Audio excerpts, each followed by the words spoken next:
Welcome, listeners of Illusion, to the Dungeon of Confusion.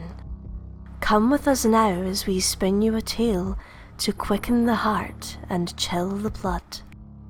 But of course, you are not familiar with me or this place. Let me remedy such by stating my name is Artie McNeil, the co-writer of this tale with my friend and your dungeon master for the evening, Nikolai Popsky. Through the question of what if, we created this place with its melancholic overtones and hapless villagers. And we threw down the challenge to any and all who felt themselves brave or foolish enough to step up and experience what we have created, to truly open up the dungeon to the world and see who bit down on the bait. But now I hear a group of such brave fools at our gates. Time alone now will show the true motives of their hearts, for now it's time to raise their portcullis and open the dungeon.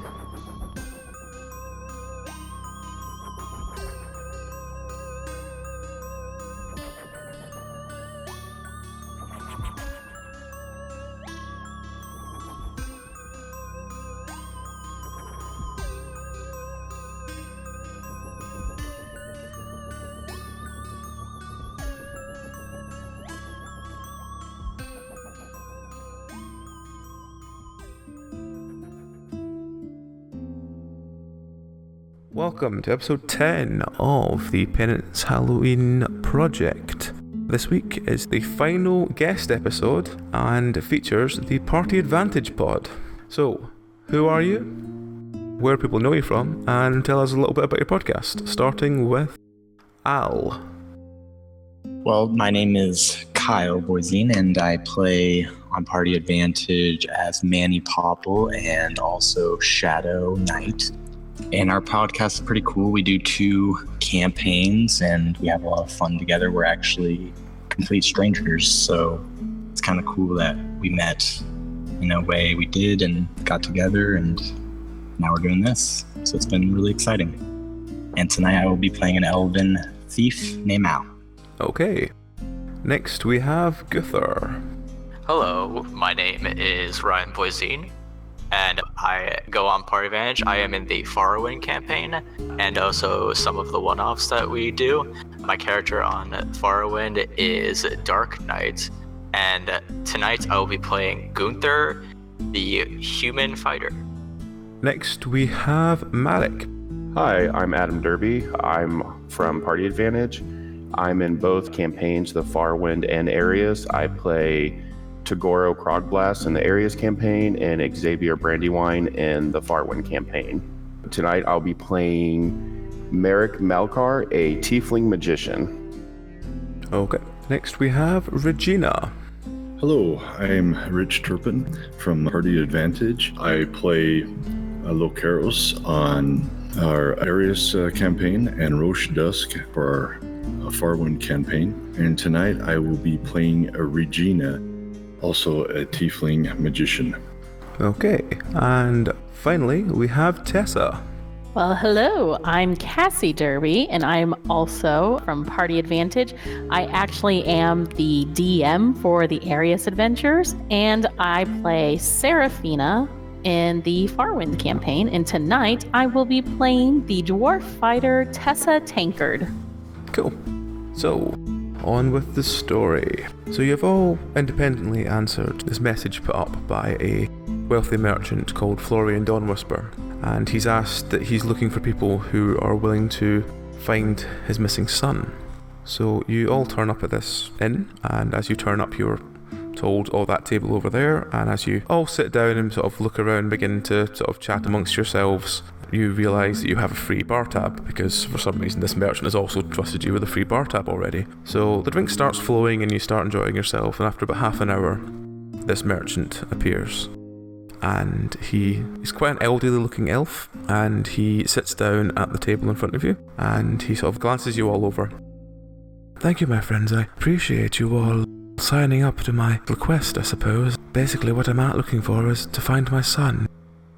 It's not that he's missing as such, but I have a feeling that he might not come home. Oh, why would you think he wouldn't be coming home? Well, it's a dark tale, but I'll tell you from the beginning, I suppose.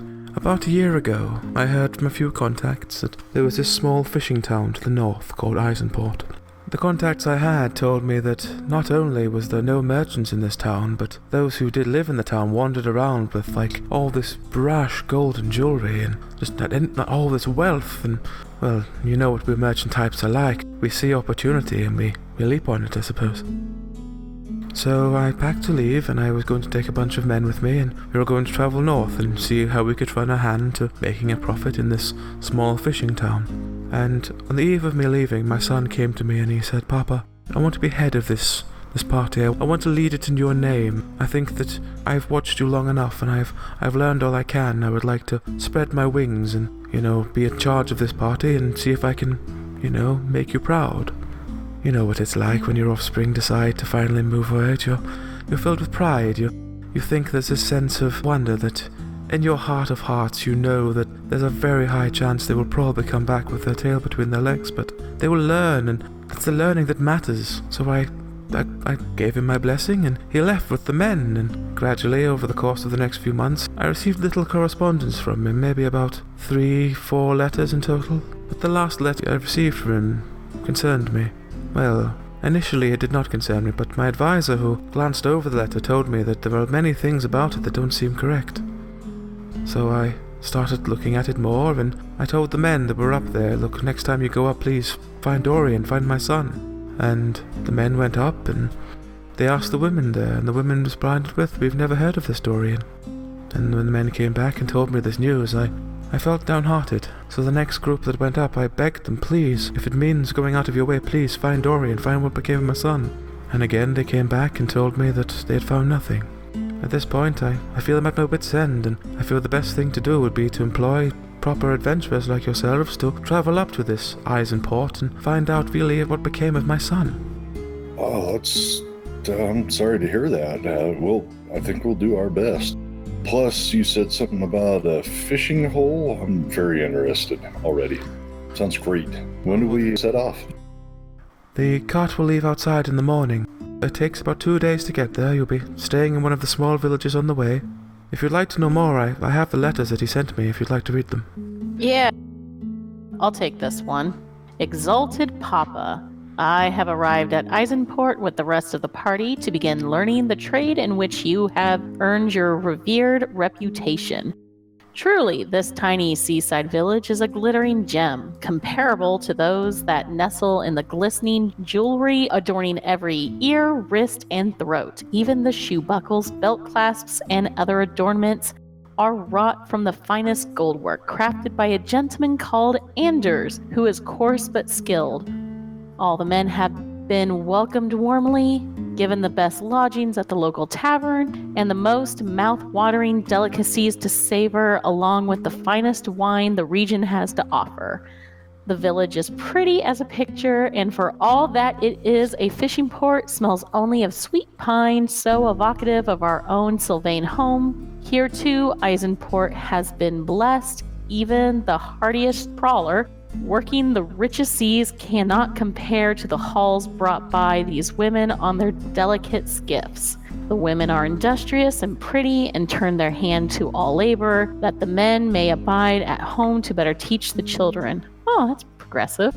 An unusual arrangement, but one that appears to serve the town well. On the morrow, I seek an audience with the mayor of the place and will all I can of the matter. Until then, I remain your devoted son, Dorian. Oh, that's super nice. Oh, it sounds pretty good so far. I don't think you have anything to worry about. He's probably just found himself a woman. Yeah. Now he's stuck at home. I mean, this sounds like my kind of town. I like how the ladies are in charge. Or at least do all the fun stuff. Hey, as long as I get should fish, be interesting. I'm good. So all of this expenses is going to be paid for. We don't have to... Yes, I will pay you all 50 gold up front, and if you do find any trace of my son, then I will gladly pay you 300 gold in return. Nice. And if we do hear word from your son, how do we get a hold of you? Oh, I own this tavern here. If you send anyone back to the city, or any news of any sort, I will be here. Good. You said there were other letters. Is it okay if we look at the other ones to see what Yes. else there is? Yes, of course. I'll read it. Revered Papa. Oh, now it's still sounding good. This town is not without its mystery. My meeting with the mayor of the town called her the mother. Progressed apace with the same eager welcome extended to all, and they expressed fervent wish that we should stay if we could. Secretly, I believe they wish us to turn our hand to their labors, as their own men refuse to do. I have spoken with Anders, the goldsmith, who is jealously protective of his craft. Here I have encountered the first obstacle in my quest to learn your trade. Anders will not sell his pieces for trade to other ports, nor will he reveal the skills he uses in creating such wonders. I made it clear that a good and fair price would be paid, but the dwarf will not sell. In the typical stubbornness of his race, he muttered something about price already paid on the pieces. Such a cryptic nature will make him a challenge for any merchant. I hope to win him with the offer of haggling or trade, as well as the Dawn Whisper's charm. Sounds like a fun charm. The charm is certainly working on the ladies of the town. Oh, such hospitality and the warmth I have known nowhere else, save in our own sweet dell. See, I told you, he found himself a lady. The ladies guard their jewelry with as much jealous as Anders, but infinitely more sweetness. This one will claim a piece as a birthday charm, another as a scholarly prize, another still as an heirloom, to the point that they have to refuse to sell their pieces. The other offers that we have had would overwhelm a lesser elf. Such a suggestion and flirting is to be remarked upon in a town with no sailors to welcome them, but such a body suggestion is firmly meant as simply high spirit. The maids here strictly observe the tenets of their faith and will not so much as be alone with a man in a room without first being wed. Such chastity couples with such flirtation can be distracting, but my heart is strong. I have come here to please you, Papa, and to give you pride. And truly, this is what I shall do. Until then, I remain your loving son, Dorian. Huh. I told you, I called it. He found himself a woman. Did he, though? Oh, I don't trust none of this. Yeah, well, guess obviously that's why he's missing, because the men are stuck at home while the women are doing all the work, and they're to raise. Hopefully, he doesn't have children already. He hasn't been gone that long. Yes, but if that was the case, then he'd probably have plenty of time to write more letters to his papa. I think something has to do with the jewelry. It seems questionable. It does. It seems fairly possessed or possessive, or It sounds has some sort of perfect. power over. What's the next It does letter say? sound very perfect. I guess I'll do it. Papa, forgive the brevity of this letter in my absence from the returning mercantile party. A discussion was held, and it was believed that all of us had been away from our families too long. It did not help that the Eansport women were driven the men to distraction. Even Beothan, with his beautiful young wife and 3 strapping lads at home, had his eye linger too long on the Eansport beauties. Luckily, luck was with us that only his eye wandered, and he may now look Ezra in the eye upon his return with nary a blush. Papa, I am not satisfied with Eansport. There is a great wealth to be had here, an oyster to be pried open. The rub is discovering where best to place the leverage. Until I advise otherwise, I remain as the trade contact in the north. All requests, reports, and other writings are to be sent on the fastest carriage or by falcon if urgent. This pearl of a place will be mine. I remain your son, Dorian. okay. That one sounds a little bit more concerned for sure. Yeah. Yeah, but not about the place. You see, he doesn't want to leave. The whole not being alone with the women, averting eyes. Like, let me tell you guys, my eyes are going to be all over the place, so... Your eyes are usually all over Of the course. Florian, Yes. do you know this Luck? Luck was with us. Is that like Luck was with him, meaning you felt lucky? Or is that a name? I think luck, meaning I think he was just thinking fortunate.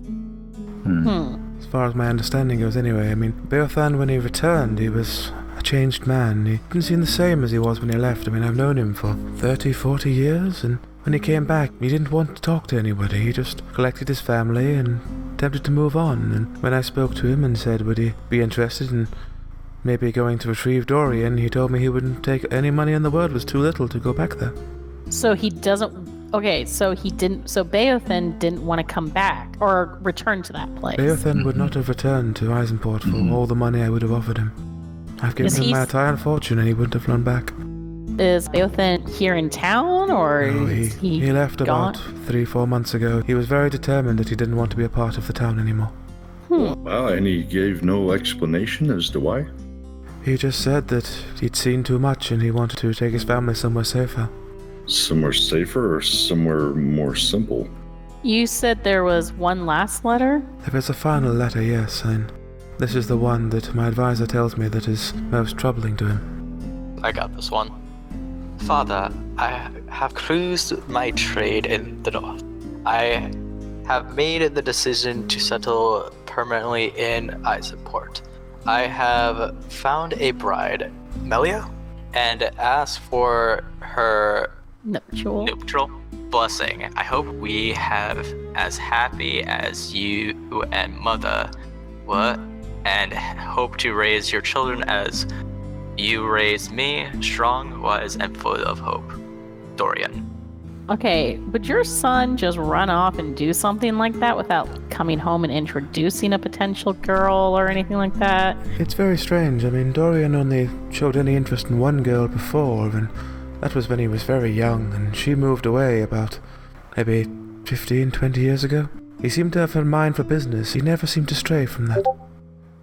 I don't want to say told you so, but I told you he hooked up with someone. That's why he hasn't come home. I'm sure he's up there. He's fine. He's just, doing the married thing. Yeah, but... My biggest concern is he has never referred to me as father before. Oh, really? Yeah, everything else has been Papa this and Papa that. Yeah, I caught that as well. And if he's he's willing also, to like- write home to him like every day or every often, why not invite him to the wedding if he's that Right. devoted son? Well, yeah, sure. I understand that, but based on those other letters, seems like he may be under some sort of spell. But he still knows who he is. He still knows who his father is. So that's not a bad thing. Or Papa, rather. Why wouldn't he ever call you father? Did you not have a very formal relationship? Ever since he was a child, he's always called me Papa. It was one of his first words. There's always a thing between us. It was one of those relationship things that just never changed. Even when he, grew eloquent and later, it was always referred to me as Papa. That's adorable. So we're going to a town where men are, I look at Tessa like not like trying to start anything, but men do women jobs and women are out every day, and it seems like something's happening with the men.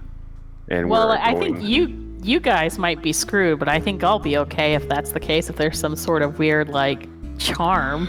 Yes, you and Regina will do fine. Yeah, but you might be worse. You might be worse off than us, though. Maybe they don't like women. Or not women that are in that town. It's okay, I don't like women either. We're too bitchy. No comment. So I'm gonna call it right now. There's some next level shit going on there. Okay, I'm just gonna say that right now. And you've never met Milena. Melia? Amelia, no. Melia. When I was searching for Dorian, I asked them to search for Melia as well as another, but none of the girls they asked had heard of anyone called Melia, and when they asked the matriarch again, she said she knew none of her girls were called Melia. That's strange. suspicious. Yeah, that's not okay. All right, well, I guess maybe we should rest up and head out in the morning. Well, as I said, my friends, the caravan leaves just outside in the morning. I've paid for your transport there and back. All right.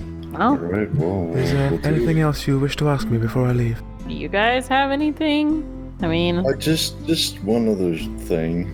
So, is your main worry that he's not him anymore because he's My now main calling worry, you father? my main concern, well, it sounds trivial, I suppose, if I've already said that I suspect he's dead, but his mother's been ill for a long time, and she asks about him, and I don't want to lie to her any longer if he has indeed passed on. okay, maybe I missed this, but how long has he been missing? Oh, Or right, been away? He left about just shy of a year ago, and this last Okay. letter came about 5 months ago. Gotcha. So within 5 months, he basically totally changed? No, the first letter I received was about 10 months ago, and then it was about 10 months, then maybe 9, then it was 2 months, 7, and then the last one came after about 5 ago. Gotcha. Did you notice a pattern of the letters or any other insignia on the actual envelope or any of that? Everything was identical. I mean, even the handwriting, as far as I can tell. I mean, Dorian was never the most, fine penwork, but even the way of spelling and the accent, as far as I can tell, all seem the same. Well, you know what? I think... Do we have go all ahead. the letters in front of us? You do, yes. Could I make a perception check or kind of like a comparison to see if I can notice anything? Yep, you look them over and you notice on the final letter there are 1 or 2 tiny differences between the way it's written and every other letter. As in, you wouldn't have noticed them without properly examining them. Okay, I do point that out to the group, and I also point that out to the father and see if I can maybe get any answers from that. Okay, and the father basically goes, "Oh, you mean that? Oh, right, okay. As I said, I looked at them myself, but maybe because they came so few and far between, maybe I didn't see these differences." Wait a second. So, just based on what you've discovered here, it may be possible that he didn't write this. I mean, he called you father, which isn't his suit. The handwriting's subtly different. So unless he's a completely different person, maybe somebody else wrote this last letter. Well, as I fear, when people have told me they couldn't find him, I already have got phobic that he is indeed dead, but I'd still prefer if you went regardless and examined and see if you found any trace of him, because I just fear that he might be out there and I'll never see him again regardless. We'll figure this out for you. No matter we'll what get him you back tell your somehow. son, we'll find out what's happened to him. Thank you. If he's alive, we'll make sure to bring him home to you. If he lets us, we'll bring him home if he lets us. Well, If not, even if he we'll doesn't at least let us, tell you we'll what's bring him going on. If you do find him, he should have this amulet should be on him, and he sort of hooks an amulet around his own neck and pulls it up. It's like a circle with lots of cord wrapped around it in a very strange, unique way. It looks very elven, and he goes, "This is the symbol of my bloodline. It's one I gave to Dorian when he was quite young. He should still have it on his person if he still exists." Gotcha. Elven cord amulet. All right. We'll keep an eye out for I think you should that. hang on to that. Oh, are you giving it to us to hold on to, No, or? he's just sort of showing you what it looks okay. like. Oh, Gotcha. my bad. Okay. So be on the lookout for that amulet, and hopefully he's still wearing it. Or anyone who may have jacked it off of him and is wearing it. Yeah, but based on investigation so far, it looks like nobody even knows anything about anybody. And it's like anybody in these letters, nobody's heard of, nobody's seen, nobody knows what he's talking about. This is really some strange stuff. Well, maybe we should check first with either this Anders fellow or maybe the mayor. What did she call herself? Mother? Well, Yeah. remember he said Anders is very brash in the letter. It says that he won't talk to any northern traders or anything. Well, we're not traders. Yeah, but Yeah. I don't know. A couple of us could just be potential customers. Yeah. What about the comment in the letter about the price being paid? Anyone else find that weird? Which letter was that? The second one, if I remember correctly. Anders will not sell his pieces for trade to the other ports, nor will he reveal the secrets he uses in creating such wonders. I made it clear that a good and fair price would be paid, but the dwarf will not sell. In the typical stubbornness of his race, he muttered something about a price already being paid on the pieces. Oh, That Yes. seems creepy. Well, I just took that to mean that somebody's already bought them. I mean, you think there's something more mysterious going on? Okay, we have a Maybe. town, a sea town, mind you, where none of the men do work. Only women are out I don't think the women do work, but I mean, all the men stay at home, take care of the kids. Women are out and they have this special jewelry being made by this dude who won't sell his secrets, who said something about price already being paid. Something smells fishy, pun intended. You think maybe they're sirens? I don't know what the hell they are. I just think they're playing dang nasty evil.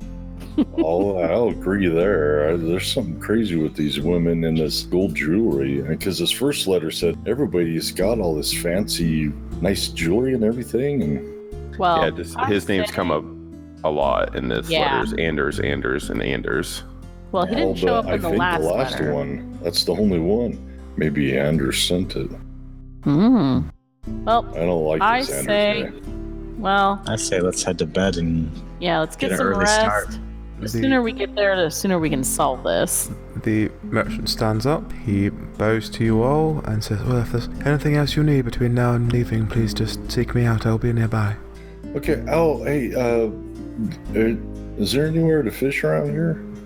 Oh, not that I'm aware. I mean, there's a couple of small rivers throughout the town, throughout the city, but I don't know what they're like for quality. I think they've been used as sewers more than anything else. I don't think I'd eat anything that came out of it. Yeah, Regina, how about you hold it till we get to that port town? Maybe you'll have some fun fishing there, pal. Oh, it just it settles my mind, helps me think. I don't Sure. really catch it. Does it? Yeah, Merrick, it does. Okay, just back off. Have you tried alcohol? That helps. It does. No. It definitely Fishing. does.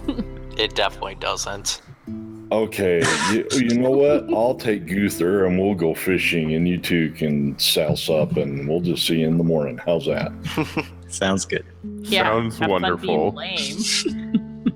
Another round. Huzzah! Okay, so some of you stay drinking, some of you go fishing. The next morning, the soberer ones are dragging the drunken ones to the cart, as there is a very simple looking cart. It looks like it wants to be a carriage, but it's got, we're close to the workmanship. It's got a roof on it, and it does seem, it would be dry inside if there was a heavy rainstorm, but it seems a bit more rickety than something that would just be considered a carriage. So it's a single carriage driver and a single black horse.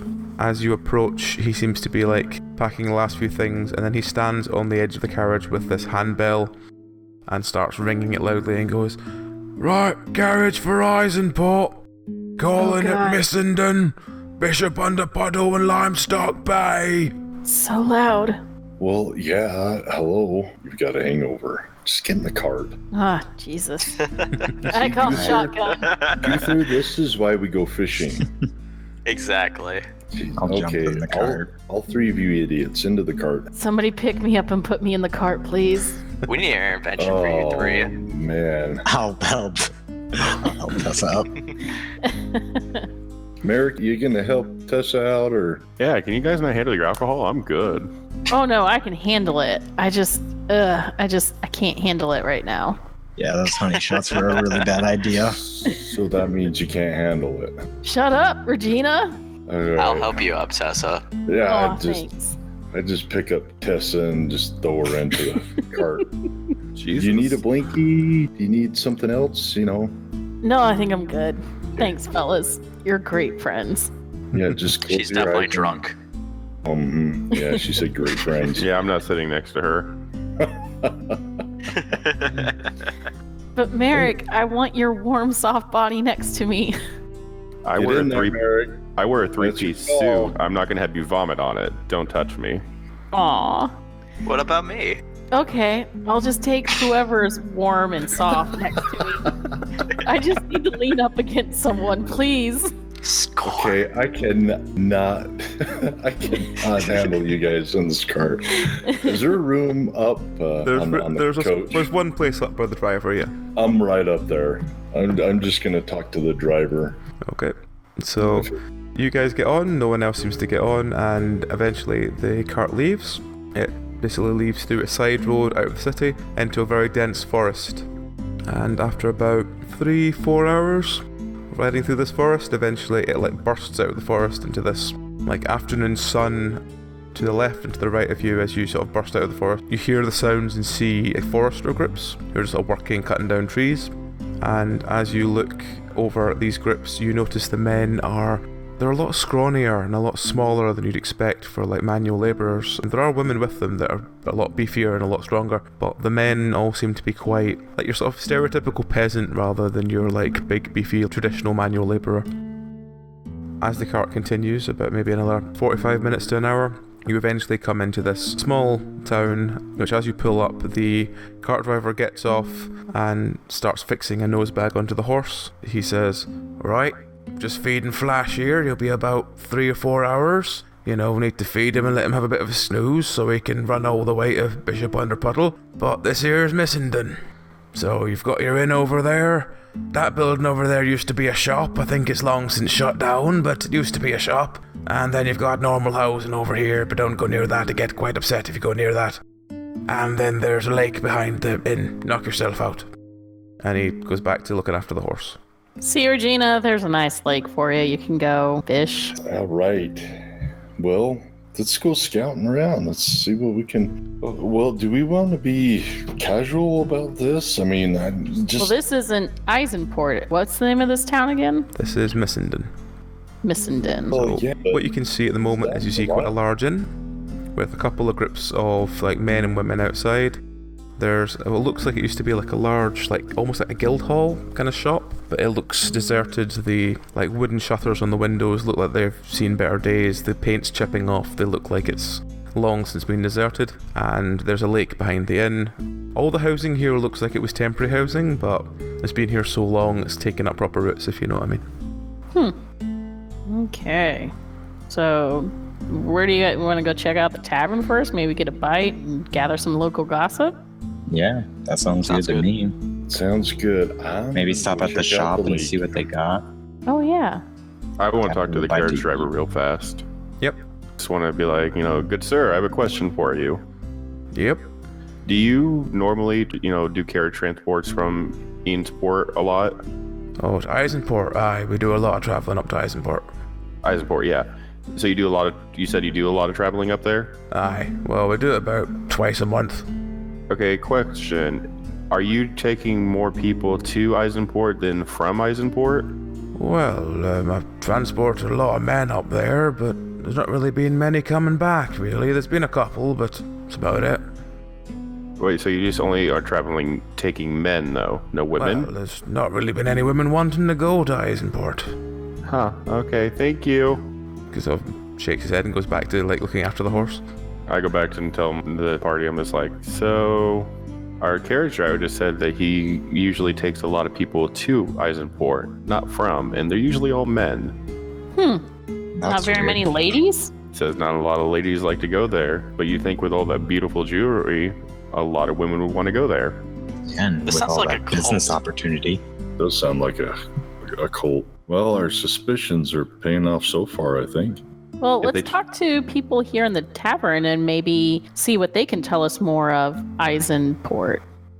Okay. I mean, any other ideas y'all have? We could go to the rundown shop, perhaps. Maybe somebody in there will know something. Oh, that's true. I was gonna go check out the lake and see if there are any tradesmen over there and, have some chat with them. So we splitting up or what? Yeah, it's always a good idea. Well, I'm splitting, so if you want to come to the lake, I'm going over the lake. I think better over there. I'm not going to the lake. I'm going to the shop. Yeah, no one's going I to think- the lake. Shut up, Merrick. I'll go with you, Regina. All right, thanks, Gunther.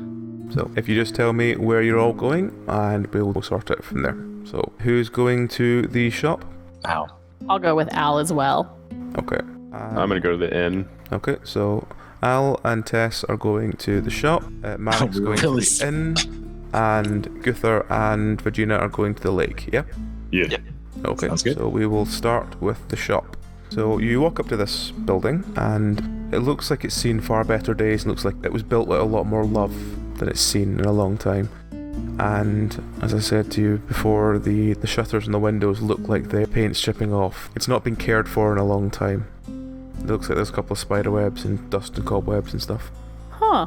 I do not touch the cobwebs. Pansy. I walk up and knock on the door before entering. You knock on the door just swings open as you knock on it, and you hear a sort of small ding-a-ling-a-ling as a sort of bell rings as you walk through. All right. I just walk through. shove on in. Okay.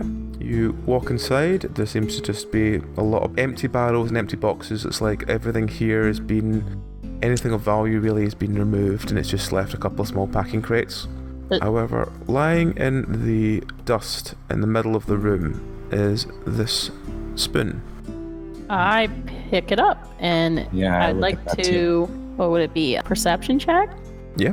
Alrighty. Yeah, I'll assist with that. 19. It's a 18. very finely crafted wooden spoon. It seems to have been made from one single piece of wood. It seems to have no magical properties, but it does seem to be quite finely made. I'm just going to call out, hello? Is anyone here? At this Yoo-hoo. point, the door behind you opens again and you hear the bell ringing, and a small child seems to walk up to you. He goes, "Excuse me, are you supposed to be in here?" Maybe, Well, this is a shop, right? right? "Well, it used to be. I can sell you a basket if you like." And he opens a bag he's got with him and he pulls out this, like, handmade basket. Okay, Oh, how that- much for the basket? 4 gold. Holy Jesus. That's pretty expensive for a basket. Well, I used to take less, but Mummy told me I need to take 4. What's your mommy's name? Sort of just looks at you very blankly and he's never called her anything else. Where's Mommy at? Oh, Mummy gives special cuddles in the inn. Oh. Oh, right. I'm not allowed to go in the inn, I have to stay out here. Aw. She Oh, I tells me see. that I have not to go near the inn because bad people come to the inn and people don't want to see me there. Oh, this poor little fucking kid. Ugh. How about if I pay 2 gold for one basket? Would that be okay? And then I'll pay 2 gold for the same basket. He looks confused, he's like, "But who will own the basket then?" Well, we're gonna share it. Yeah, we're gonna share it. Sharing is Oh. caring. Oh, okay. And he hands you this basket. I hand over 2 gold. Yep. So he takes the 2 gold, he sort of smiles at you and he's just like, "Thank you, I will make more baskets if you'd like another one." And you see him sort of take out a bag of like wood strips and he just starts weaving this basket. Well, maybe Oh, some what? other time. Yeah, how about this first? What's your name, pal? You made a really good basket and I want to tell people who made it. What's your name? "Oh, I'm Tim." Tim? And he nods. That's a good name, Tim. How long have you Oh. been making baskets for? "Oh, I've been making them since Daddy went up north because Mummy said there wasn't enough to sell in the shop." So this used to be Mommy and Daddy's shop? "Well, they ran it with," and he sort of looks like he's trying to remember a name and it's annoying him that he can't remember it, and he goes, the one with the blonde hair that used to like Mummy that when Daddy wasn't around." Oh. Was it a lady friend or a guy friend? It was a boy. There was a boy? Was he a young boy like you or No, an older he had boy? a beard and he always smelled like fish. Oh, okay. And Daddy left to go up north? Oh, he got approached by the woman and she said, "How much do you earn?" And he told them and they laughed and said, "We can pay you more." So he said, "Okay," and then he left and Mummy says he's not coming back, but he is coming back. I know my daddy, he is coming back, and I have kept the garden clean. So when he comes back, he will go, "That's a really nice garden, Tim." And I'll go, "Yes," and he'll be happy again. Oh, this kid's breaking my heart, guys. I know he will. I'm sure that garden is magnificent. How about you show us your garden? Yeah, Oh, I'd love to see it if that's Mummy okay. says I'm not allowed to tell people where we live anymore after the last time. Oh, Last did time. something bad happen last time? Mummy said people can follow her home sometimes, and I've not to tell them where we are, just in case. Gotcha. You know what? Gotcha. Let's stick with Mommy's rule. That's probably for the best. Have you eaten Jesus. anything? I usually have food when Mummy brings food home from the inn. Well, how about I give you another gold and we can go eat some lunch? But I'm not allowed in the inn. Mummy Well, do you know says... another place that we can eat? He sort of looks like he's trying to remember a sentence and says, "It puts off clients," and nods. How about this? I'm going to go get us some food to go from the tavern, and then the three of us can go have a picnic. How's that sound? He nods quite happily. All right. I turn to Al and just, if you want to stay here with him, I'll head over to the tavern and see if I can get some to-go orders. Yeah, sure. All right. Great. I walk away as fast as I can from that kid. Well, before we cut to you, we will cut to Marek walking into the inn on his own. So you walk into the inn. The inn got a lot of fair amount of men here, but it seems to be about a 60-40 split of women to men. The men here all again seem quite scrawny and young. It's like they don't seem seasoned workers. They seem like they're either too young to be proper seasoned labourers or too weedy to have been doing this for a long time, doing the forestry work for a long time. There's a barmaid behind the bar, and there's the sounds of, let's go with activity, upstairs. Nice. I'm gonna go and talk to the barmaid. Okay, so you walk up to the barmaid, who sort of nods to acknowledge you and gestures towards an empty tankard. Yeah, I'll take. Do you have brandy? Anything like She that? sort of goes, and then she finds one of the sort of dusty bottles at the back. She finds some brandy. Awesome. So, what's the dealio with this town? Well, are you here to come work? No, we're passing through, heading to Eansport. So she goes, do you mean Eisenport? Eisenport. Damn it! Yes, Eisenport. There we go. Yeah, Eisenport. And at this point, you notice that everyone else in the bar has gone kind of quiet and is looking at you quite shifty eyes. Can I be real with you for a second? I don't know you. What's your name? Do you asking the barmaid? Yeah. Sandra. Sandra, I'm gonna be real honest. We're going to this place mainly for a job, but I don't trust what's going on there, so... I see. So you're going to work then? No, we're looking for somebody who's working there. Right. I have a job. I'm going there to look for someone who hasn't come home yet, and it's sounding very fucking shady. So... She's kind of narrowing her eyes and looking at you. Right. Are you married? No. Good. I've seen enough women lose their husbands to that place. See, it's that shit right there is why I think it's shady. What do you mean? What's that mean? Oh, just had enough women to come in here tell us that their dear husbands have not only taken up the deal when the Eisenport folk come by, but that within 2 or 3 months of them going up there, they don't come back. And usually they send us a letter saying that they've met their true love in the Golden North. Their true love and they're not coming back, right? Yep.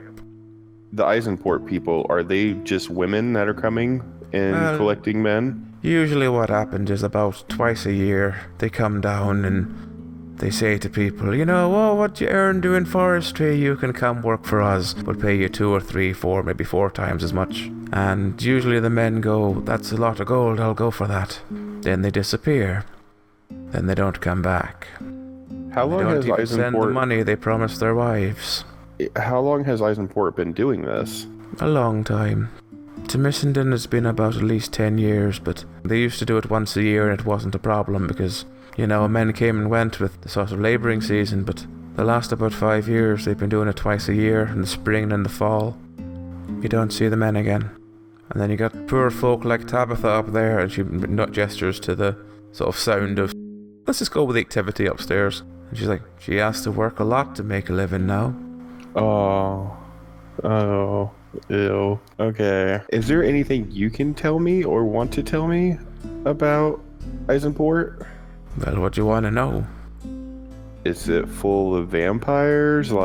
Is there a reason why the men aren't coming back? What's the theory? She just looks at you really confused and goes, what do you mean vampires? Well, I just meant okay, every town has their own, let's put it this way. This ain't effing normal for men not to be coming back and for it to be happening like this all the time. So what is the rumor going around that is happening? If you ask the Eisenport women, they tell you that apparently the men go up to work on ships. They build them. And then after they've built, they apparently get offered a lot more gold to be a crew on that ship and sail into the sea. And somewhere overseas, and they don't come back from that, but I think that's just a wives' tale. I think they just move to the sea and meet someone and settle down, but we don't go up there. They don't want the women. A lot of the women foresters we have are some of the best you'll find, but when the Eisenport women came down before and we, told them to go and speak to them, they eventually went up and said, look, I'm, Forrester, I know what I'm doing. And the women went, haha, you're not what we want. They only want the men. They don't want the women. And has anyone in the world ever seen any of the ships that go off? We've had only a very small handful come back from up there. Those that come back, they just take their wives and leave. They don't stay. When you ask them what they've seen, they just tell you what's not for talking about and just carry on. Okay, yeah, okay. Apparently every man has a price. And apparently if you say to a man that's making 50 gold a month being a forester, they'll pay you 200 gold a month, you get a lot of ears pricking up. And it doesn't sound that great to me. So what happens, I point to the young men over there, when they become of age? They've been of age in a long time now, but the Eisenport women haven't been back in about 6 months. Usually I'd expect them around now, but I haven't seen them. I mean, there was talk of that canal system they wanted to get involved in, but apparently the town up north said no, they weren't interested, and it all fell through. How many men do they normally take? As many as they can recruit. They've taken 20 before, 50. We used to be a town of mercenaries before, where we'd sell labourers, so it's not abnormal for someone to turn up and take away 40 men. Okay. And you said they should have been due any time now? Usually they come down about this time of year. It's getting into the sort of fall. Usually when that happens, one of them turns up and says, oh, hello there, I'm from Eisenport, I'm going to take all your men.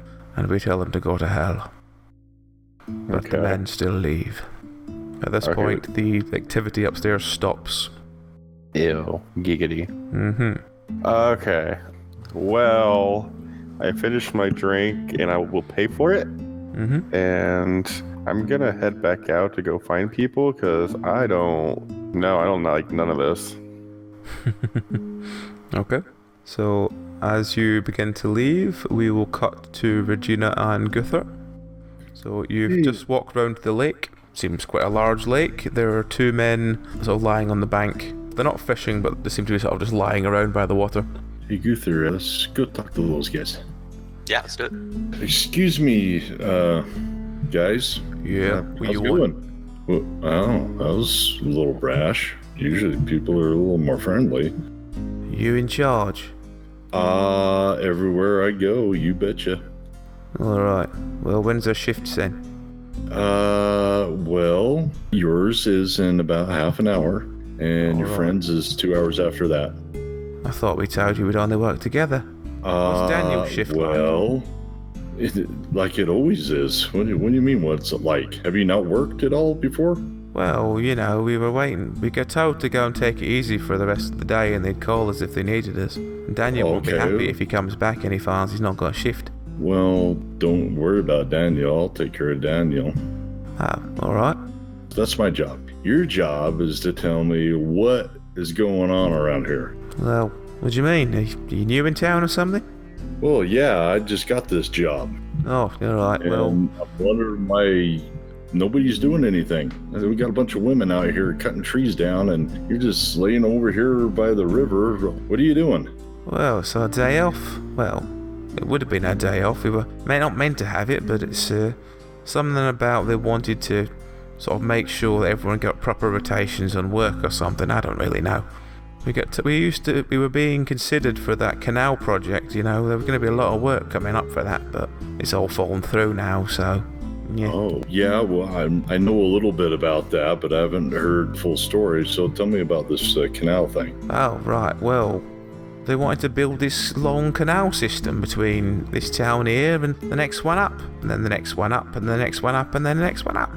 And it was going to be a lot of work. I mean, it'd be a lot of hard work, digging all the time, but it would create this whole river system all the way up to the sea, so we could transport things a lot easier.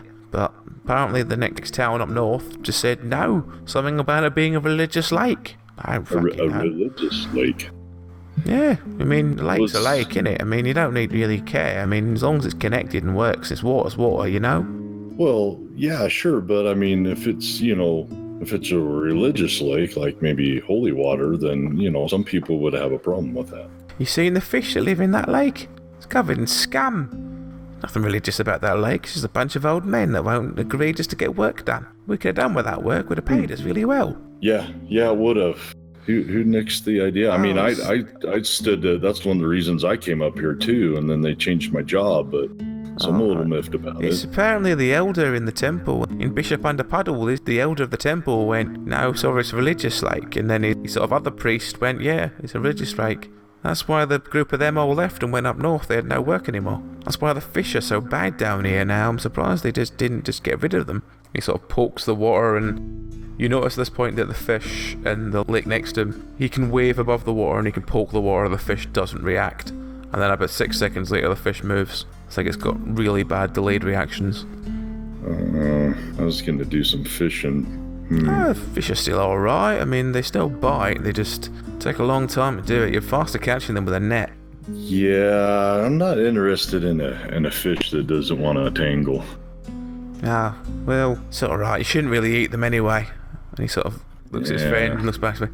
Johnny here ate one. You know how long he spent in the Kazi? No, you don't want to eat them. Just make you sick. All right, good to know. So, does this have anything to do with Eisenport? I don't know. I mean, they've been told that basically just come a messaging because eventually the woman from Eisenport will come along and you'll get a good contract. I mean, that's what you all want as a labourer, innit? Well, so why haven't you gone? Well, we only arrived here about 4 months ago. It's not been 1 year yet. I mean, apparently they're due every 6 months, but we've been here 4 months and they've not been here. And when we started, there were folk who'd been here 2-3 months, so we thought they'd be due any day now. So they should be here and they're not here yet? Yeah, apparently, according to the barmaid, they usually came down a lot. I mean, I've not really spoke to them. I don't really drink much, but Daniel's in the inn a lot. He usually speaks to them. Spends all his time with that strange girl in the red dress. Don't know what he sees in her, but, you know, if he wants to spend his pay on that, fair enough. That kind of girl? Yeah, she's the one in the inn. The one with a kid. Yeah. Okay. She's nice enough, I suppose. She smiled at John once, but we can't afford 10 gold every time we want to get a leg over. It's just ridiculous. Well, Daniel's apparently seen her a lot, so, you know, you can ask him if she's worth it, but I don't know. Nah, I'll take Daniel's word for it. Well, anyway, half an hour. Start your shift, and I'll take the All right. Am I on the east or west one tonight? On the east. Oh, fuck. Yeah, sorry. Gotta take your reps, man. He sort of gets up and sort of walks away towards the, like, you see in the far distance there's a bunch of folk just starting cutting down trees, and he's just like, guess I better get back to them then. When's John on? In 2. Oh, alright, well, I'll speak to you later, John. And the other guy just sort of goes, well, Guther, what was all that about? I don't know. It sounds like we need to regroup with the others. Maybe they have something. Yeah, there's some really strange stuff going on. I mean, that was a little too easy. Just, you know, pretend to be this guy's boss, I assume. Yeah, seriously. You think that he would ask for, like, proof or anything of that sort? Yeah, he seems to be more interested in not doing work. I don't know. It was hard to tell. It seems he's willing to do work, but he'd rather have a day off. Did he mention if he's ever been to Eisenport? No, he just mentioned that he was waiting for the offer. Maybe he's just waiting around for the Eisenport people to come pick him up to go make some more money. He figures that why work now when I can work a little up there and make more money? Perhaps. But in that case, why doesn't he just take a carriage there? I don't know. Maybe it's by invitation. I have no idea. Well, let's go regroup with the others. Yeah, let's get over to the store. Kind of bothered. I wanted to kind of... Yeah, sorry about the fish, dude. I wanted to get my wits about, but, you know, geez, they just can't find a decent fishing hole around here. Crazy fish. All right, let's go. Let's, whatever. Still my fishing pole, very agitated. So we will cut to Tessa going into the inn. Do I pass Merrick coming out? You see someone move past you quite quickly, and it is Merrick. Oh, hey, Merrick. Oh, hey. How's it going? Didn't find any good. Did you come across anything there in the tavern, or what? Well, I mean, I basically learned that since I have a penis and I'm going to this place, I'm gonna probably die. Oh, okay. Huh. Well, we found it. Tessa, What? I love my penis. I love it. I don't want to die. Okay. Okay. Well, okay. You have to look at me in the eyes. Look at me. Okay, you have to bend down. You have to come to my level if you want me to look at you. Okay, look at me. Don't let them get me, okay? You have a vagina. It means you're immune, okay? Oh, okay. Okay? I grab her hand, Okay. look at me. Don't let them take me. Oh, Merrick, I would never let them take you. You're too pretty with those big black eyes of yours. That terrifying toothy grin. Could never let anything happen to you. I know. I'm a chick magnet. Totally. Hey, Al and I found a little kid whose parents used to run that shop. Apparently, Daddy went away with some chick up Yeah, north. they come every so often. They should be coming around again, from what I understand. But they haven't, so the only thing I can think of is maybe they got their fill from Dorian and his group. Oh, maybe. That's what I'm wondering. Well, we kind of feel bad for those little kids because apparently his mom works up here as a companion in the tavern that you can Oh, I pay think to I heard hang out her. with. Oh, Yeah. shit. He just got done, I'm pretty sure. Okay. Well, we were going to buy the kid lunch and take him for a picnic. You want to join? And maybe we can have some more of this discussion? You made sure he doesn't have food allergies, right? You don't want to be responsible for his death. Are you supposed to check on that with kids? Well, I mean, peanuts, you know. People are Real. allergic to peanuts? Oh, honey. Okay. I don't know kids. I mean, like, I didn't know you had to have special instructions with them. I was just going to grab a couple, to-go tankards of ale and whatever grub Oh, they had in no. there. Juice boxes. I don't... Okay. I was just going to grab whatever they had in there for cheap. Oh, okay, you do you. Okay. So yeah, I point him in the direction where Al was over by the shop, and then I'm going to head inside and I guess get a juice box for the kid. I'm going with her just because I don't trust her getting food for a kid. She's going to come out with a 40 ounce for the kid and be like, here you go. Good call. What about wine? Wine's kind of like juice. I'm Yeah? mad It's that on you the put me in beach. this position. All right, let's go get this kid some lunch. You walk back into the inn as you see a rather scrawny looking, but probably slightly more butcher than any other one you've seen so far, Forrester walk down the stairs whistling to himself, readjusting his belt. High five? I don't know. Can if you want. I kind of raised my hand up like, high five, bro? Let's see what he does. Does he high five you? Yep, natural 20. He high fives you and low fives you and keeps whistling as he walks out. Oh, no, I feel good about that. Hope he washed his hands. Probably not. Definitely God. not. Oh, God. Did you pack your hand sanitizer? No. I just chuckle and walk up the bar and whoever's in charge. Okay, so the barmaid turns to you and says, "What are you after?" Oh, hey, would it be possible to get a basket of food put together? A basket of food. What for? Yeah. Well, for lunch outside. Suppose I could do with that, sure. I mean, I'll pay. I'll pay whatever. No, you got a basket, throw whatever you've got, bread, cheese. I don't know. Do you got some to-go containers for soup or anything?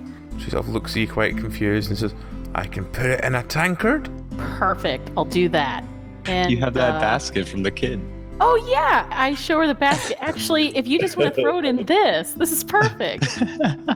Oh, I see you've met Tim then. Oh, yeah. He's a cute little kid. I'm taking him out for lunch since his mom's busy. Oh, no, his mom's just finished if you're interested. And she sort of looks at, there she comes now. And as you look to the side, you see this girl in a tattered red dress, very gingerly making her way down the stairs. Oh, I'm not. Nope. I don't. Not interested. Pass. Thank you. Merrick, would you like a turn? Oh, no, I probably already have a disease, so thank you. Anyways, no thank you. As she gets to the bottom, she sort of staggers forward at the bar, throws some gold towards the barmaid, and grabs an ale and just starts downing it. Oh, she's doing well. Gotta watch that taste out, huh? Yeah. No, don't say that out loud, stupid. No? Oh. You notice she's kind of dazed, and she seems to be staring into her beer. Oh, she's not happy with her life. You should go talk to her, Merrick. Go offer her something besides your penis. What else do you offer women? I don't know. Sometimes we just like to have people talk to us. Try that. Okay, I'll go talk to her. I'll wait for the food. Oh, hey, do you have non-alcoholic drinks as well here? The barmaid sort of looks at you like, If not, give me your sweetest wine. all right. 'Cause that will be close enough, I think. Oh my god. This poor kid. He's She gives already you a screwed up. And now Tankard you're full gonna of make him water and a drunk. tankard full of wine. Perfect. Anyways, I'll wait for the food So- and order a couple bottles of ale to take with me for the adults and then a bottle of wine for the kid. Okay. And What whatever. you want, sure. So is Mark going up to speak to the girl? Yeah, I just kind of walk up. I'm like, hey, cutie, how you doing? Roll me a d20 to see if you notice anything from talking to her. Merrick doesn't notice anything ever. Nope, doesn't Oh, notice anything. God. He thinks Told ya. she just seems to be in a world of her own, and she sort of turns to look at him and goes, "Oh, sorry. 10 gold gets you 15 minutes." And she smiles, and she's missing like one of her middle front teeth. Oh, how about... Have you eaten anything today?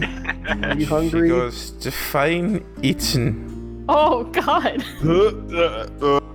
Well, have you had anything other than Man meat. man meat and man pudding? She's Oh, very God. confused. She says, "Only one customer wanted that. I hate when he comes in. I can taste it the whole day." Okay. I look at the bartender. Can we get some food for this woman? The bartender goes, "Yep, sure. What do you want to buy her?" Anything? Okay, so she passes over like a bowl of stew to her, and she just begins to wolf it down very hungrily. Guys, I think this is our new quest. We just helped this poor woman and her kid. Oh, you're not even using the spoon. Oh. Oh dear. There. I hold her hair back so it doesn't get in the way. It's soup. I just kind of hold her hair suddenly back. and sort of looks at you and says, "All right, you're into that, right? Okay, let me finish this and then 10 gold." I'm just being nice. That's all this is. Oh my God. She This sort is of eyes great. you strangely and then continues drinking the soup. Yeah, how much did I have to pay for the food and the drink? Not very much. Okay. A couple of gold. Can I give her like 20 gold and be like, can you use this to take the rest of the night off? Is that possible? She looks at the 20 gold and goes, should be okay. And the barmaid goes, "Well, we kind of need her to work. It keeps the men happy." Okay, can you use this 20 gold then to give her 2 hours of her free time to get some rest and maybe more food? The barmaid sort of shrugs and goes, "Sure." Yeah, that's good. No one's gonna come up and have a little, rub and tug. She gets some good sleep. Well, if someone comes up and offers her a shift, it's up to her if she wants to take it. Oh, honey, please just take the sleep. So she takes the gold off you and goes, "Well, where should I sleep?" Do you have a home? I don't know your life. "I could go home, but a bit early, isn't it? I mean, it's..." She sort of stares at the wall for about 3 or 4 minutes and then just suddenly turns back and goes, "What was I looking for?" Oh god, she's on some hard shit, isn't she? Oh. Oh, let's just... Yeah, she's all sorts of fucked up. Yeah, I'm just gonna take her upstairs to a bed and kind of like lay her down, and then I'm just gonna leave. I'm gonna be like, there you go, sleep. Okay. I gave him 20 gold. There she goes. 2 hours. Okay. You take her upstairs and you lie her down in the bed. Immediately, she starts very feebly attempting to disrobe. Oh, no. I Roll a want d20 you. to see if you notice something when that happens. And then we never saw Merrick ever again. Right? You notice her pupils are completely different sizes. She's completely concussed. Oh, shit. Oh, no. Oh, God. Oh, she's gonna die if I ever go to sleep. Oh, God. Adam, you need to make her do busy work to stay awake. Fuck. Take one for the team, man. No, I'm not getting a disease. This woman can't fall asleep, Merrick. You must do this for the child. I don't know. This is No. intense. Fuck. You know what? I'm gonna let her take a nap. God's gonna sort her out. Oh God my will do god. You know what? No, God damn it, no. I go downstairs. Is there anyone who looks like they're ready for a good time? Oh my god. What do you do? I'm gonna pimp this bitch out. Jesus. We have her son, man. Yeah, and she takes a nap, she's gonna die, and that's on me. So I need to Can't you find. heal Fuck her it, or I'm not something? there. Do I have healing stuff? You all should have heal on you. Yeah. Oh, okay, yeah, I'll heal her. Jesus Christ. Thank you. Oh my god. Okay. Roll to heal her. You don't do a very good job. In fact, you end up like accidentally twatting her in the face while trying to heal her. Oh, Jesus. How many more times can I cast that? You could try again if you want, but she's beginning to Oh get my like God. slight bruising around her eye. Yeah, I'll try healing her again. Yep, you Is managed that to better? heal her. Oh. She comes round a bit better, but she has got slight bruising around her eye. Hey, are you better there, champ? She just looks at you, still sort of like trying to shake the cobwebs off her head, and she's just like, "Wait, have you? Oh, sorry." And she begins to like actually disrobe. No, Oh, God. no. Oh God, no, stop. But we're in the room, and you paid me, right? I want you to take a nap. Okay? I'm not getting drugged again. No, I don't care what your kink No, is. I'm not I don't into have a that. kink. It's called you need sleep, girl. I'm just passing through town. That's all I am. I paid for 2 hours for you to have a nap, okay? I just healed you up so that you shouldn't die from a concussion. Just take a nap, okay? She just looks at you, just like, okay, sure. Who did Okay. this to you, by the way? Who bruised you up? Oh, it's just Daniel. He's just. Oh, is that the guy I high-fived? Aw. It would have been. Bro, no. Time to kick his ass. Bro. Okay, I'm gonna tuck her in. I'm gonna tuck her in for the night, Yep. Okay. and then I'm gonna go you back tu- down you shut- to. You tuck her in, you shut the door, and you walk back downstairs. And I go back down to Tessa and was like, the dude I high-fived did that to her. She had concussion. Aw. Do we need to go kick his ass? I mean, if you can kick his ass, that'd be great. I'll kick his ass. Okay, I got your back. Cool. All right. How much do I owe for the basket of food, the wine? You see that I have got a bottle of wine and 2 bottles of ale for us. I know. At this point, I don't fucking care. Town's lost. The barman takes about 6-7 gold off you. Oh, okay. And I head out. Is the guy still here in the bar, or did he head out? He walked out the door? front door after high-fiving and low-fiving Marek. I hope you feel dirty, Merrick. Bro, we were bros. So she's okay. Like she's not gonna. I healed her after apparently I punched her in the face. I don't know. I was trying to heal. Something happened. I don't know. I sneezed, but now she's better. She's good. Well, that's good. All right. Well, let's head outside. Okay. So you head back outside. At this point, you bump into Regina and Gunther. Hey guys. Hey, what's up? Hey, what's up? Not much. We're taking a little kid on a picnic because his mom's a whore. Literally. I think we heard about that. Yeah, And we we were have talking to to the guys at the lake, which I ain't any fishing them. Anyway, the guys around here are weird. Oh yeah. Yeah, just kind of really, I don't know.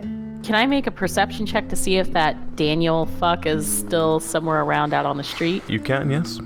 Alrighty. And I think there's someone named Daniel over around about here. You guys just came out of the inn. Did you Daniel find someone named Daniel? Daniel walked past you towards the other guy lying on the bank. Oh, that's right, he did. All right. So you kind of went, did someone come out here about 5-10 minutes ago? And Regina's like, yeah, he just walked past me going that way. Damn it. Okay. Hey, Why? let's take.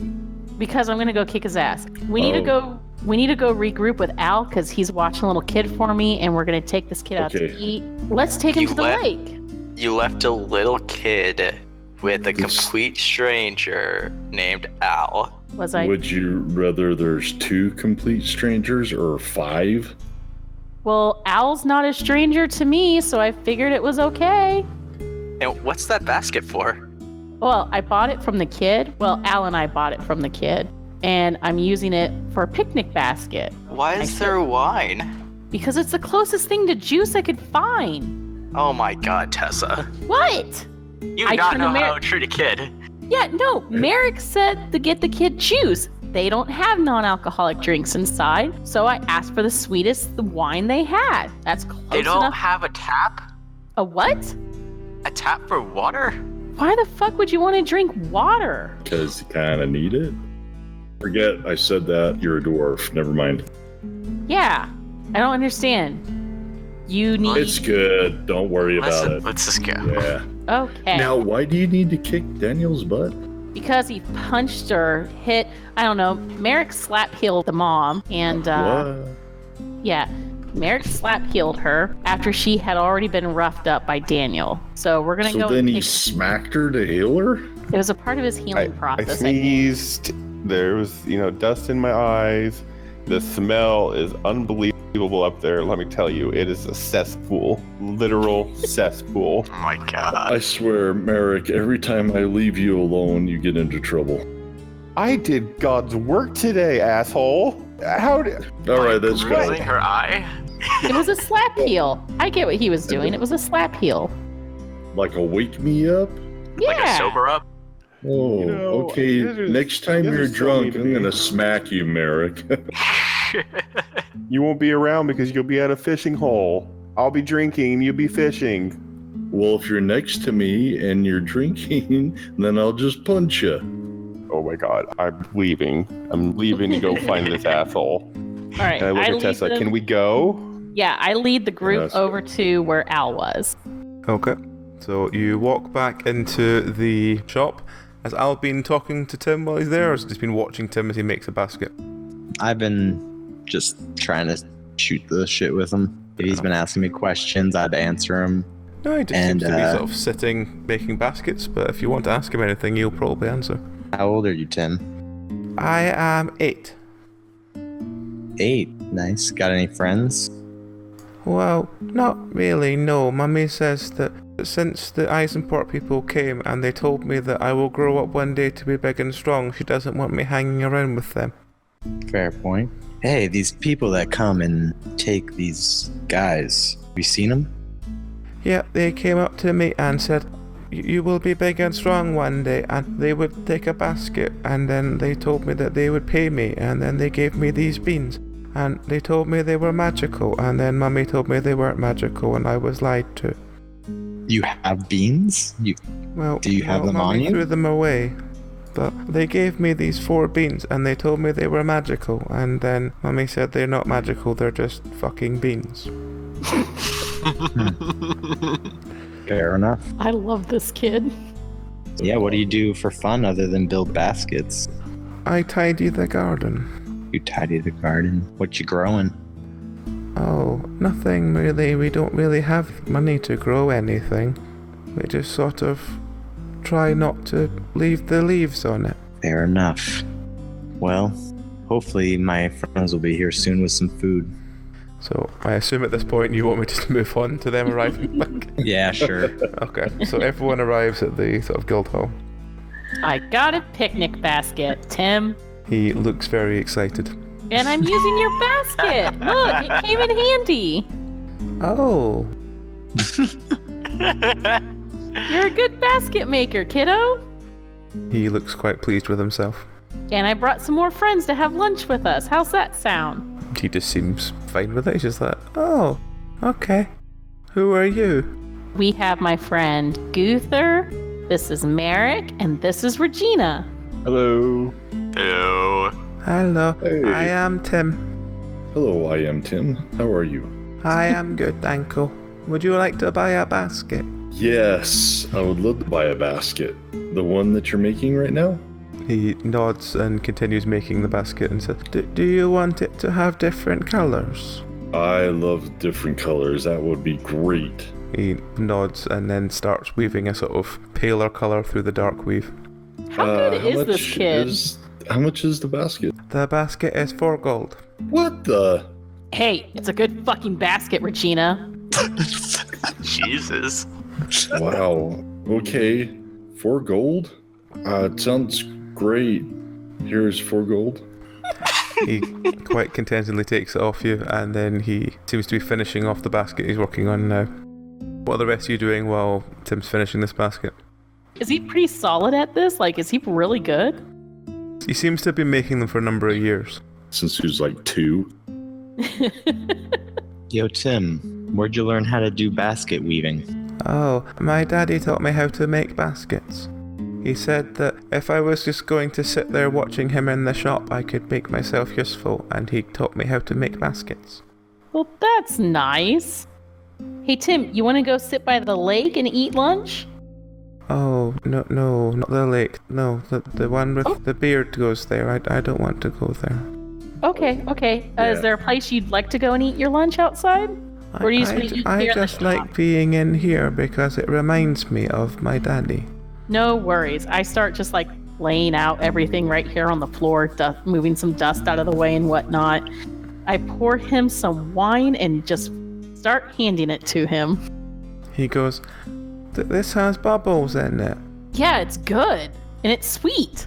He takes a sip of it and spits it out. Says, no. It tastes of bubbles. I don't like bubbles. Oh, well, shit. okay. You shouldn't take it like and I'll drink bubbles, it. Tim. It's okay. Did you not grab any water? Why the fuck would I give him water? I don't understand Because it. kids don't want alcohol. I wanted alcohol. You're a dwarf. Are you a kid? No, well, when I was. You're a dwarf. This is a human boy. I assume that we have water sacks. I give Tim mine and I say, here, have a sip of this. It's just water. I was just trying to be nice. Tim, I'm sorry. I didn't know about the bubbles and you wouldn't like them. I He hope sort you of like just them. nods. You see him sort of like still go. Okay, you can calm the fuck down, Tim. I start handing everyone else drinks. So, Tim, is the bearded one named Daniel? He nods. Oh boy. Tim, Hey, has he ever don't been worry mean about to you? him. He told me if I came to the inn again that he would make sure it was my last time, and I don't know how he can enforce He this. did what? I stand don't- right up and I start walking out towards the lake. Okay, hang on, Regina. We'll do this as a team. Tim, do you not like this man? Is he pretty shitty? He doesn't seem to treat my mummy very well, but mummy says he pays well. You know what, Tim? How about this? I promise I'll make sure he doesn't ever be mean to you or your mommy again. Does that sound good? He nods. All right. Well, let's finish eating and I'm going to go take care of this Daniel motherfucker. Okay. I turn to the group. Is this good? Is that all right? Is it okay if I go kick Yes, some ass? I'm ahead of you. Yeah, I'm down. I was already going there and you I haven't pulled me. really gotten in a fight in some time. Guys, we're kind of missing the point. Aren't we supposed to be finding the sun? Priorities. We gotta take care of this. Yeah, We got how time to kill? Yeah, we're trying to find the sun in a different town.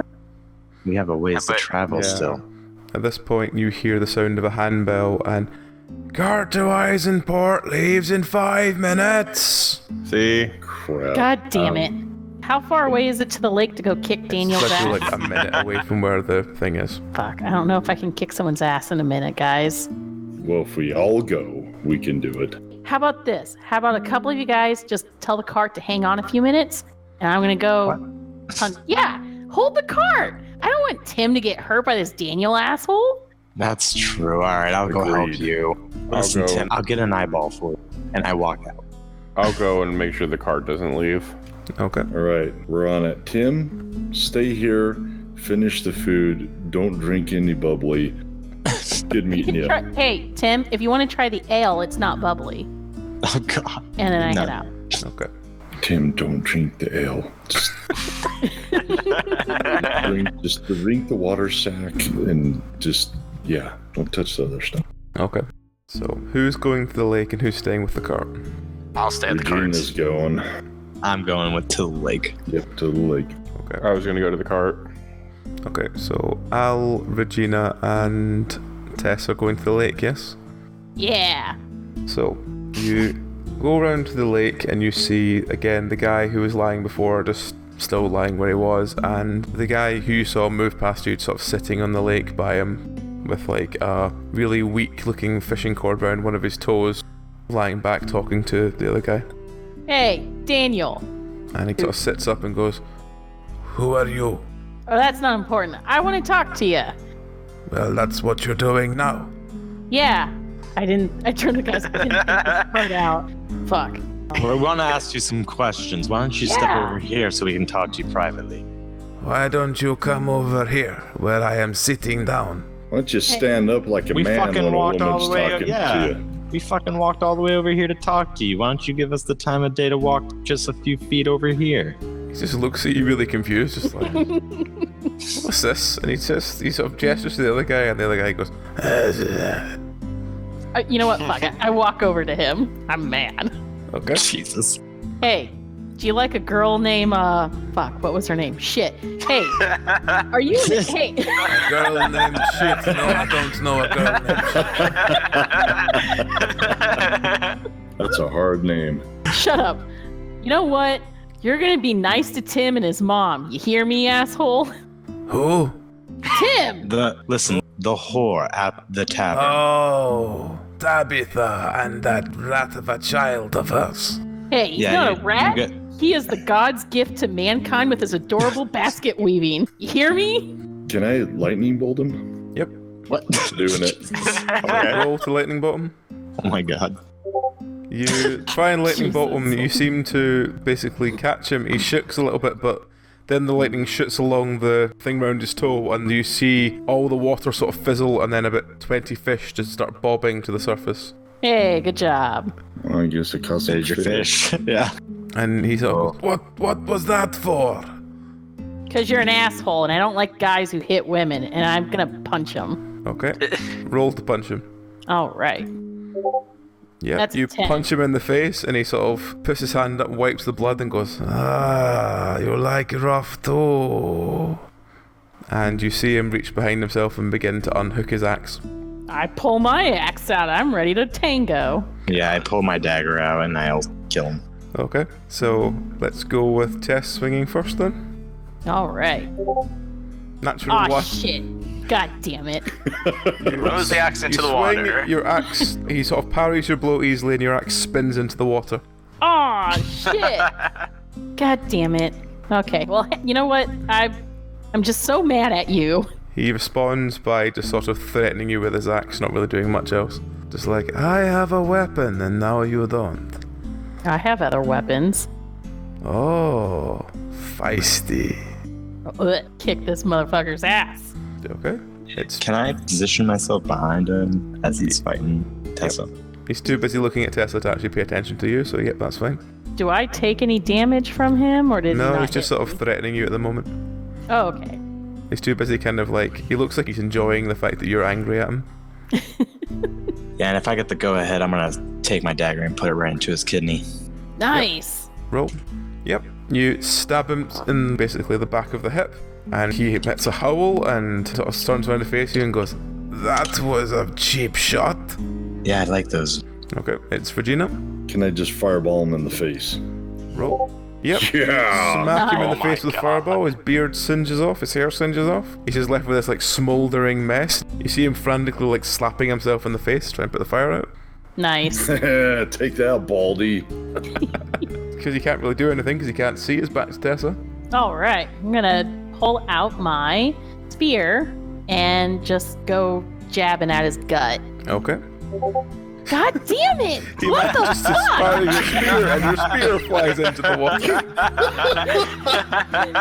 Son of a bitch!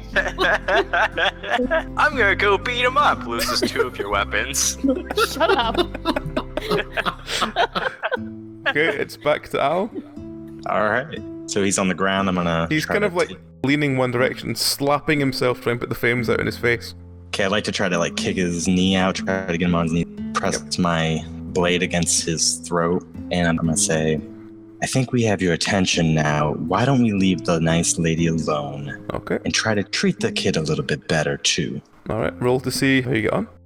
Yep, you crunch him in the knee, grab him by the throat, and basically hold the knife to his throat. He responds by fighting back. He responds by going, "No, I don't listen to you. I don't see your point." And he tries to spit in your face. Lovely. And if I have another action, then I'll just kind of slit his throat. So, roll to slit him. You try and slit him, but somehow he seems to, move just enough that you can't get the good slice in. So, it's back to Regina. Okay, let's see. Let's do another fireball. Aim it down in his waist area. Okay. Oh my god. More towards his da-dun-da-duns. Well, if it wasn't burning before, it will be now. Roll. You aim the fireball and you shoot. In the last second, you realise you've aimed too high and you just smack Al in the face, who falls backwards, rolling around on fire. Yeah, his willy's too tiny to aim right. Al, sorry. I thought the target was bigger. Daniel seems still just confused by everything that's going on. It's back to Tessa. I'm gonna just punch him in the dick. That is near the ground, but sure, on you go. That's fine. If my hand goes flying off, I don't know what the fuck is wrong with my rolls tonight. Oh, please roll one. Natural 20. Yeah. Nice. You think better. Sure, you can. You use your boots rather than your hand, and you just walk up and you just hit a swift kick upwards. You hear a faint howl, and he just collapses and then starts throwing up violently. Now you're gonna stay the fuck away from Tim and his mom unless you're just buying them dinner, okay? And that's it. You do dinner only. So, got it? He's currently just throwing up and clutching his crotch. I grab him by the scruff and hoist him up. I'm like, are you listening to me, motherfucker? Buy What them scruff? dinner. Let's see what he does. He vomits all over you. I don't care. I just slap him. You be nice to Tim and his mom. Okay. You're disgusting. All right, guys, I think we got to get going. I'll look towards the cart. Oh, yeah. And I just push him back down and give him a kick in the gut and walk away. Okay, you swift kick him in the gut, and you all begin to walk away. He's buckled over, still throwing up and twitching violently. Good. Can I toss another lightning bolt? Oh my god. Christ, we Yep, don't need to you can kill if him. you want, yep. Yep. Natural 20. Yep, Oh, he basically shit. just shudders violently and then goes very still. Uh-oh. Bye, Guys, we need to Daniel. go. Let's go, guys. I run to the cart. I waddle Double as fast dash. as my legs will carry me. Are you just leaving your weapons in the lake then? Oh, shit. No, I'm gonna go grab... Fuck. I need to get my axe. Do I have time to grab my axe at least? You can try and grab it, yep. Okay, I'm gonna do that. So you dive in the water and try and find your axe. You find Yes. something resembling your axe in the murky water. Roll to see how we get on. Oh, God. Please, please, please, please. Yep, you find your axe. Oh, Thankfully you missed the rusted axe that's near it. Oh, God. Okay. I grab that, and I'm like, this is mine, and run to catch up to my friends. Okay, you jump on the car as it's just leaving the town, and you leave in the wake of Daniel lying very still on the bank. Guys, I think we What? killed that man. What We the left our hell mark. happened? We left our mark. Keep going. We left our You mark. just killed that guy. We left our mark. Either it's fine, he'll never hurt that kid's mom ever again. And that's Why what's does he have no important. more beard and standing completely still, convulsing? We Yeah, knocked he's him out. fine. We knocked him out Regina? with fire. He's fine. Everything's fine here. We'll be all right. How are you? Why is Tessa covered in throw up and water, and why is her axe? What is going on? Don't worry about it. Well, she's bad aim. Hey, shut the fuck up.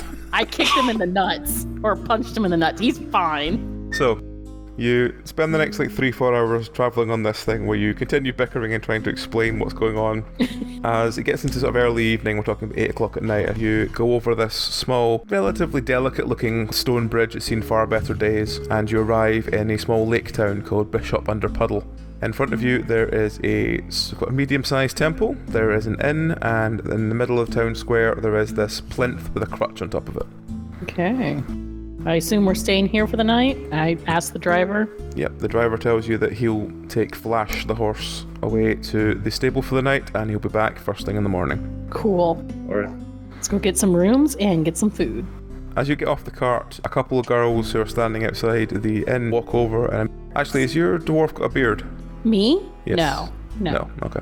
So they immediately show a significant interest in all the male members of the party, asking if any of them are looking for company this evening. Nope. Got a whole party. I'm full. Thanks. You know, I'm good too. Thank you. Appreciate the offer, but you smell funny. Damn. They just sort of walk up and they just run their fingers through your hair and like run fingers next to you. They're like, oh, come on, it can't be that bad. Only 5 gold for the night. For real, I'm also thank you. 5 gold? You guys are cheap, but no. Well, if you really have a lot of gold, you can have us both. And they sort of grin at each other. Oh, then definitely not. How many teeth did they have between each other? They've only got 1 or 2 missing, but not too bad. Oh. A good handful. So, you going into the inn to get rooms for the night? Yeah. Yeah. I just pushed past those bitches. Okay, so you go into the inn. It looks about this time about a 70-30 split, female to male ratio. And you ask the barkeep about rooms. She tells you that you can have rooms on your own, you can have rooms on your own with company, and she gestures to the 2 girls at the door, or you can have 1 big room between the lot of you. What do you want? 1 big room, please. She Yep. sort of Yeah, goes, sure. That sounds good. with company? No. Oh, We have Fine. company. Well, there's 5 of us. How many? What? Just, can we have a room, please? she Please just get me out of sort this of begrudgingly situation. just goes, tells you fine, and gives you keys to a room at the top of the stairs. Thank you. How much? She says it will be 10 gold for the room. Okay. For each of us, or? No, just in total. Because you're sharing 1 big Piece, room. so- everyone. I'll put in, 3 gold or whatever, unless someone's paying for everybody. I'll put in whatever's left over. Yeah, how about you put in 4 gold, Tessa, because I used 20 gold to save your little friend's mom, so you can pay my share. Fine. How much gold am I putting in? I'll pay your share, you Nancy. No, it's fair. It's fair. 2 gold for everybody. 2 gold apiece. So that's 4. Okay, I put 4 gold in. Okay. Math ain't your strongest subject, is it? Not, guys, it's not. I don't even have literacy very well. Falling apart. Merrick, my- if you're not nice, I'm gonna make you have your own room. What have And I then- done? I haven't done nothing to you. Why are you picking on me? You be nice. No, he was being nice to me. He's all It's fair. All right, fine. Okay. So you all sort of trudge upstairs to your own room. Oh, Room I'm gonna, between I'm gonna, the lot of you. I'm Are gonna you- drink and eat before I go to bed. I have to have my evening drink. Okay. I'm gonna Instead of, go up instead of and a actually morning check out the coffee, room. it's the reverse for me. Okay. So you go upstairs. The room seems fine. Just a couple of generic beds that we get. So are you just gonna spend the night drinking and eating and then going to bed? Yeah, I'm gonna socialize a little bit, see if I hear anything. Okay. Yeah, I'd like to try to pry too a little bit, hear if anything is going on in the town we're going to. From what you hear from the people that are around, most of them just seem to be talking about simple things. A couple of them talk about how they really wish the fish were better, but that's about as much as you can hear. So there's not really any gossip going on in the inn. As I said, there does seem to be like a 70-30 split of women to men, and the men that are there are very much like either attached on the arm of a woman or are very much like with a woman. The only time you ever see more than one man together, it's like obviously like 2 men and 2 women all together. You don't see any man on his own in this tavern. Okay. Everyone has a couple. Okay. Okay. I'm gonna hang out for like 15 minutes, take a couple swigs, and then head up to the room, Yeah, I do the same. keeping that in the back of my head. So, all head back to the room, you all basically crash out, and the next morning you all wake up, and it's just standard. You go downstairs and just continue to nom breakfast. Yep. You hear the cart driver beginning to take the horse round and begin to hook him up, and as you sort of look out the door towards him, he goes, "Don't be long now, just hooking Flash up." Alrighty. Is there anything we can do to help? "No, it's be fine, it's just Flash, he's just a bit asleep this morning." Alright.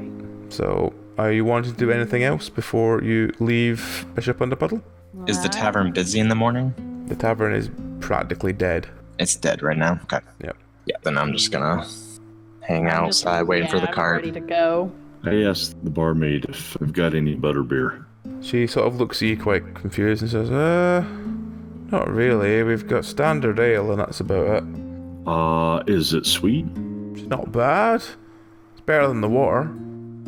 Yeah, from what I've seen, better than the water. I'll take some. So you all head out as the bell is rung and the leaving for Eisenport, only stopping at Limestock Bay. And you all sort of get on, and as you begin to leave in the cart, you look at the water in the morning sun, it's got this like brown film over the top, and you notice that the fish in the lake seem to have this like not reacting very quickly to anything going on around them. Huh. Hey guys, when Gunther and I were at the lake, we were talking to the guys there, and he said something about the water or some lake is a holy lake or something, and he described this right here. I don't know if that has anything to do with much, but apparently that's why this whole canal system was shut down, and they're not doing the canal thing, and it wasn't clear if it had anything to do with Eisenport, but man, I can't get any fishing done. There's the fish that they just sitting there in the water. They don't even bite. It's like they're drugged. There's some Probably weird. not safe to eat. No, he said they're not safe to eat. One of his friends ate some. I think it was John, and well, he wasn't doing well. That's But it seems weird. It seems to be coming up from up north, though, so I don't know if it's actually from Eisenport, and they're the ones who shut the canal idea down or not. But when he said something religious, I don't know. Maybe this is a cult that we're going up to. Well, I guess we'll find out when we get there. Did anybody else find out something? No, except Tim had a really shitty life because his dad bailed. Some chick from Eisenport convinced him to go up with her, and Mom says he's never coming back, but Tim thinks his dad's coming back. There's that. What about you, Merrick? Did you find out anything? I just relay what I found out about how they're supposed to be back around this time and they're not, and they pretty much just offer all this stuff, gold to these men, and they all just go running, and then they're really not seen again. So guys, when we all get up there and ladies start hitting on y'all and promise you things, just say no. Just show him your V card. How many of you have your V card? Wow. I bet Gunther raises his hand, and everyone just kind of looks at him. And nobody else. Nobody else. I feel bad for Gunther, so I raised my hand. That's not surprising. Jesus, boys. Maybe you two Okay. should hook up then. That doesn't seem to be a good idea. No. Alright, well, this'll be fun. Yeah. So you've been carrying along the road for about 3-4 hours, and you go over the top of this hill, and immediately the stench of like, you know, in the sort of mining towns, you get the scent of like the sort of dust in the air. Mm-hmm. You get that mixed with the stench of what I can only describe as rotten fish, like completely rotten fish. And as you descend down this hill into this small town, you see that the inn in this town looks like it's falling apart, like it's barely holding together. There's like a large, like very makeshift, like orange boxes style fish market in the middle, and there seems to be what looks like a statue at the faraway point pointing towards the north road out. And as you get closer to the town, you hear this shrill voice break the silence going, "Fish! Bye bye, fish!" Regina, I think I found your lover. No. Just a solid no. So Do we have to stop here, or can we just keep going? the Like, is that an driver sort of option? goes, "I only have to stop for an hour. I just need to give Flash a sort of pick-me-up meal before we go on." Okay. Let's just all stay right here and not go in. Stay in the carriage. So What's the as you- population look here? As More you men than women. pull into the town, you notice that most of the population seems to be 99.9% female. There's maybe like one guy and that's it. But all the women seem to be like quite overweight, quite blotchy, like red-faced, bulging eyes, very much sort of fishwife look. They all walk like they've got some sort of like back issues and or spinal issues. They don't seem to walk normally. They walk quite crooked. And as you pull into the town, they sort of like rush towards the cart going, "Buy my fish! Here's my fish I caught it this morning, it's fresh! Buy my fish!" And they almost push it through the window. I'm allergic to seafood. No, This fish not only stinks, but it's got bulging eyes, it's got white around the gills, it's got blotches and red patches all over it. The sort of fins all look like they're flaking. It really doesn't look healthy. It's like dripping this like green ichor from its mouth. She's like, "Caught it this morning, really fresh fish, want some fish?" No, thank you. Guys, don't eat the fish. I feign like I'm dead. I just like and pass out. I'm really trying hard not to throw up right now. As the cart sort of stops, 2 or 3 of them at the moment are continuing to try and sell you fish. One of them goes to the other window, the upside, and goes, "I've got an eel! Have an eel! It's just as tasty!" And she holds this eel up. This eel looks just as bad as the fish, but it's got like weird bite marks all the way down it. It looks like it's been bitten by at least 4 different creatures. What the fuck? Can I give you 5 gold to not come back with any fish? Sure. Here, 5 gold. She takes it from you and just gives you this eel and walks off, counting her 5 gold, and you just hear, "Here, how did you get 5 gold?" Oh, Jesus. Good job, Regina. So at this point, a couple more of them begin to move towards the cart, going, "You paid her gold? Her fish are horrible. Mine are far nicer. You want this fish instead? It's far nicer, isn't it? Far nicer. I caught it this morning. It's a lot fresher." No, it's okay. I got my eel. Thanks. Okay, bye-bye. They don't seem to take no for an answer and seem to be kind of like swarming the cart, kind of going like, go on, this is fresh fish. You love fresh fish. Everyone loves fresh fish." Okay, I bare my teeth really big and I say, "I don't want any fish." So, are you going to do anything else? Or are you just going to stay in the cart for the hour you have to wait there? I staying think in we're the all cart. just gonna hide in the cart like a bunch of pansies. And I throw the eel out and I try to find something to wipe my hands off with. Okay, after about an hour of hiding from these women and the fish, the cart begins to move again. As you begin to move out of town, you notice that the statue that was pointing to the north seems to be that of a gallows, and there seems to be something still hanging from the gallows. It looks like it could have been in a sort of robe, but all the skin from the face and the chest seems to have been picked off by birds. Like, does it look to be like religious robes? Yeah, not like obviously religious, but it looks like it's of quite finery. And it looks like an arm has been pinned towards the north and pointing. And above the corpse it says, "We don't abandon our gods." As you leave the town wondering what the hell this could be, you see that the lake next to the town, it's black. It's still quite sunny, so you can see the lake is just black. And these fish are just bobbing on top of the water. It's not responding, and these women are pulling them in with nets, cutting bits off them and putting them in bags. That's pleasant. That's... I'm glad we ate, guys. Me too. I'm not eating again ever. Oh. Now, are they in the water, these women? They're sort of standing like on the edge of the water, just sort of pulling it in with like... Okay, they're not actually in the water though. No, they're just standing next to it, like hooking things in. They look like they're holding basically wooden poles with like the equivalent of like a coat hanger on the end, and just hooking these fish in from afar. And dragging them in. Yep. See, gnarly. This is awful. You leave Limestock Bay and begin to head north. The smell of the sea begins to get stronger and stronger, and eventually, after coming over the top of a hill, you sort of move around a very cliff edge kind of path going down, and as you come down this edge, you see in front of you this very small but already quite beautiful looking town, and it's got like a quite predominant temple in the middle, and there's like fountains, and there's like quite detailed architecture and stuff like that all the way around, and there's this road that seems to go around the edge of the temple and down towards the docks.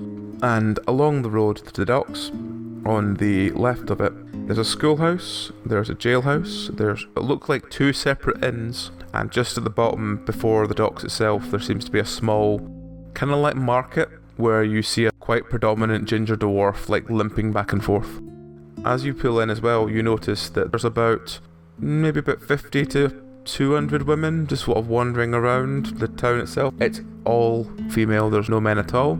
All the women seem to have like rings and bracelets and jewellery and necklaces and earrings, and all of this seems to be this beautiful, really like quite eye-catching gold that seems to just cover them all, and it seems to have like little inscriptions all the way along on everything, and it's just very much, there's not even some of them that have the same amount of jewellery, some of them have more than others, and you also notice that there are several pregnant women just wandering around as well.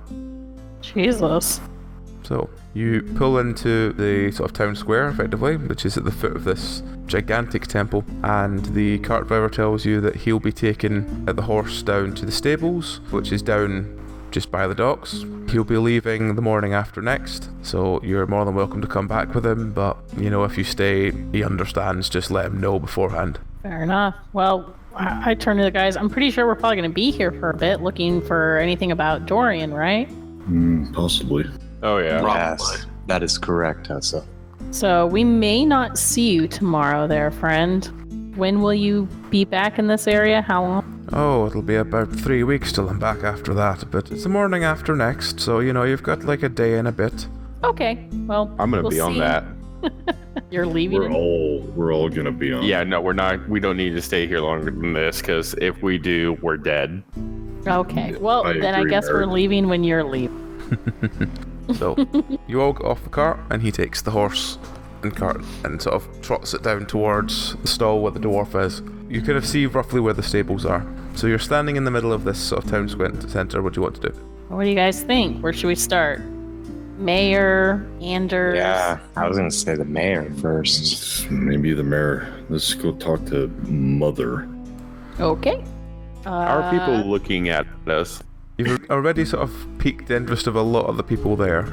Oh, shit. They're very God, much no. like, oh. And a couple of the girls seem to be like smiling at you and sort of giving you that sort of looking you up and down look of, Do they have all their teeth? They do, yes. And are they actually beautiful? On the scale of everything you've seen so far, they're definitely the most attractive you've seen. They all seem to be relatively young, like we're talking like 20 to maybe about 35 at oldest. Just keep my eyes to the ground. I feel very out of place amongst all of these ladies. As I you feel should. like I'm super underdressed. They're beautiful. Dull You're the look. one who's gonna make a new trend. Oh, you think so? No. Yes. Oh, well, fuck you. No, I'm Jesus, joking. that was mean. I'm joking. That was really mean, I'm sorry. Maybe I should be honorary with Gunther instead of Merrick. I apologize, Merrick. Right? What did I do? I just don't want to die here, guys. No one's gonna die. Let's keep None of us moving. want to die here. I know. Let's over to I go walk up to a lady. Okay. Hi there. I'm looking for Mother. Does that sound familiar? And she sort of flicks her hair back in this like little shower of gold. All this jewellery catches the sun by her hair, and she goes, "Oh, you're looking for the matriarch. Oh, she'll be at the school." And she points you towards the schoolhouse, where you see there seems to be a woman in a cloak, again covered in all this jewellery, but she seems to be like arranging like school kids by order of height in front of this, not altar, but it's around this sort of table effectively, and she seems to be like, now children, let us together speak the evening prayer." You watch as this group of children seem to recite all this prayer. When I say children, it seems to be all female children, but they're Okay, yeah, I was just different about to range from ask. about 4 or 5 all the way up to like 16, 17. Okay. All as one, they all repeat, "Praised is she who waits beyond the waves. We thank you for this day. We ask for your protection through the night. Shield us from the great cold one in the deep below. Speak to us in dreams and intercede in our days, that we may know your glory and grace. Blessed be." And they all repeat, "Blessed be" again, and then they just disband. And you notice her tidying something up on this table in front of them. Some gonna- weird ass prayer. Yeah, I'm gonna start walking up to what I presume is the mayor, and I'm gonna wait till everything's done, and I'm gonna try to get her attention to talk to her with the group. Okay, she turns around and goes, "Oh, hello there, how can I help you?" Yes, we are traveling adventurers that are looking for a few people. We were wondering if you Wonderful, could... are you looking for a wife? I mean, some of my girls would make you a wonderful wife. I'm gay. I'm sorry, actually. none of your female companions have my interest. Well, that is your choice and we respect it, but if you should ever, change your mind, then my girls are here. They're all with me. Pretty locked in on the cock clubbing, so. Oh, well, again, if that is your choice in life, then that is fair enough. If you should ever want one of my girls, then please just, speak to them, and if they do what you wish them to do, then you can always arrange a wedding. No. Seems easy. So, I guess a question is, have you heard of Anders? Does that name sound familiar to you? Oh, Anders, you mean a wonderful goldsmith? Yes, he has a small stall down by the docks. And has he been here for a while in this town, or? Oh, he's been here a long time. He's a very elderly dwarf now. How's his business? Oh, he makes such wonderful jewellery, and she sort of gestures to all the jewellery she seems to have on her. She has quite a large bracer on her left arm, which seems to be made of solid gold. It's significantly larger than anything else you've seen. Can I make a perception check to see if anything any bells, if there's any specifics to that? It just seems to be a very solid lump of this. It's a very finely made bracer, but it's got a sort of wave motif all the way around. It's it's been completely handcrafted, and then lots of fine details been woven into it. Oh, that is a pretty piece there. That must have cost you a pretty penny. Oh, this is my birthright as the matriarch. I love it so. It catches the sun so nicely. Yeah? Hey, matron, mother, ma'am. Matriarch, my dear. Oh, I'm sorry, matriarch. I apologize. Not that it matters or that I care, but I noticed y'all wear a lot of gold jewelry. Is there some significance to that? Oh, it's just, we use it as a sort of incentive, I suppose. It's all above board and normal. It's have you made your quota today? And have you crafted this? Have you helped someone? And if someone says that, oh, for example, Julie over there, if she helped someone, then someone could say, well, Julie helped me today, and then someone will tell Anders, and they will bring him some gold, and then he will craft something for Julie, and then we will gift it to her. And because she has done the hard work by being a good person, she can increase how much gold she has. It's a wonderful system where everyone can see how wonderful my girls are. Oh, yes, they have so much gold. It's apparent you're very helpful. Hey, I have a question, matriarch. You were so polite to offer the guys ladies. Do you have anything for someone like me? I don't know, maybe a strapping, handsome dude who like I'm to afraid cuddle? we don't have any men here. Oh, shit. I mean, There's that dwarf. well, there is Anders, but Anders is getting quite elderly, as I said. I don't think he would suit such a sprightly creature as yourself. And I've had plenty of dwarves. I was looking for something tall, dark, and handsome. Oh, we all dream of something dark and handsome, my dear. Standing right here. But no, afraid we don't have any men at the moment. Usually what happens is a client comes to us and says that they would like some ships built. So we arrange to travel the land and recruit men, laborers who come to our land and they build these ships. And then that client will tell us if he wants a crew, and if he wants a crew, we put the offer out to the men, and those who take it are paid well and they travel off. And unfortunately, that sometimes does mean leaving my girls. I mean, it does unfortunately sometimes even result in leaving them like this. And she gestures towards one of the pregnant women and goes, it's such a shame that the child grew up without a father, but it seems that every man has a price.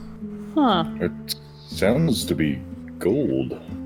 Hey, a while back ago, there was a fellow who relocated here. He was a friend of ours. I mean, since you said Anders is the only guy, maybe you could tell us what became of our friend. If he went off to this boat or any. His name was Dorian. Well, I'm afraid I don't know much about the men. I mean, all I know is the client comes and tells me they need men, and then one of my girls is the one in charge of recruiting the men himself. But as far as I'm aware, I'm not familiar with a Dorian. Can we talk to this girl? Maybe she can help us out? He's in charge of recruiting. Maybe I will see if she remembers. I mean, I know Julie dealt with some, and she whispers this young girl over, and she comes over, and they sort of talk for a couple of minutes, and then the girl turns around and goes, no, I don't know anything about a Dorian. What about Melia? Well, Melia? Melia? Yeah. I'm not familiar with a Melia. Do you know what matriarch? And the matriarch goes, no, there are none of my girls called Melia, none that I'm aware. So Maybe it's your short own specific for- girls. If it's short for something, then that might make some sense, but What I've about never heard of Amelia and many of my girls, and I should know all of Would them. I mean, I have been the matriarch after all. right? Would it be short for maybe Amelia? Amelia? Is there an Amelia? No, not as far as I'm aware, no. I mean, I know all my girls, but I'm not known of Amelia or Emilia in your case. Fair enough. I was just curious. You guys got anything to know? Was this Amelia, did she write to you? Was she a recruiter? Did she come down and speak to you? Was she? No, but our buddy wrote his dad a while back and said that, they were getting hitched and everything. And I know we were passing through here and wanted to, wish them both well. Congratulate them. We got them a little gift, this nice there was basket. a wedding. Yeah, I hold up the wooden spoon that I picked up from that shop. Oh, Yeah, that's a we got beautiful that. spoon. I hope that you find them and you manage to give it to them, for that is a beautiful love spoon. Yeah.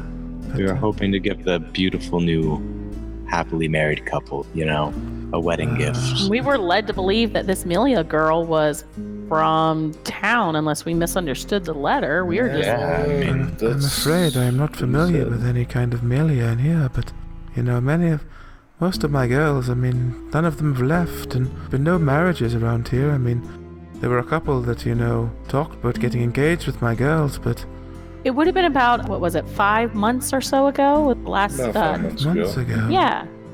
Oh my. As far as I'm aware, there have not been any marriages here for a long time, and I know you see some of my girls are with child, but unfortunately that is from, that is their own problem. That is from men who would not take no for an answer. Oh, well, that's not cool. No, it is a harsh thing. It is why I enforce all my girls to not be alone with men, and they can't be trusted. Present company understood, but some of my girls have been wronged before. Hey, I gotta... Yes, my child? Well, I was wondering something. On the way up here, we saw somebody, something, maybe, had some nice robes on, was dead, was in this kind of cage thing hanging. My child, do you know what this was? Do you know what her name was? Was pointing up this way and said, "We don't leave our God, or gods." Oh, I feared this. About a couple of months ago, I sent one of my girls to speak to the local populace of Limestock Bay and ask if they wished to join us as part of our community.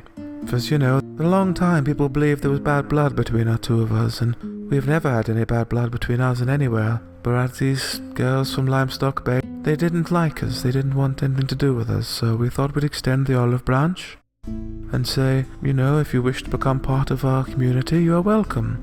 But unfortunately my girl never returned. Oh, we're really sorry to bring you such bad news. Yeah, that's really That is a strange, shame. because what we've been told is that you guys come down and recruit men and bring all the men up, and the men never return, ever. Oh, my child, yes, we regularly recruit men. We journey as far down south as Missenden, and we basically put a note up saying that we will pay men quite happily if they want to come work for us.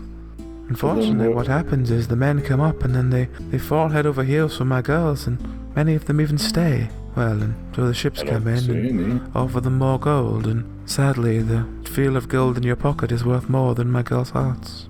So who are That's these just people men coming for in? Well, yeah, sometimes. Who are these people that come in the ships? Oh, they are clients. We have a good working agreement with some places overseas.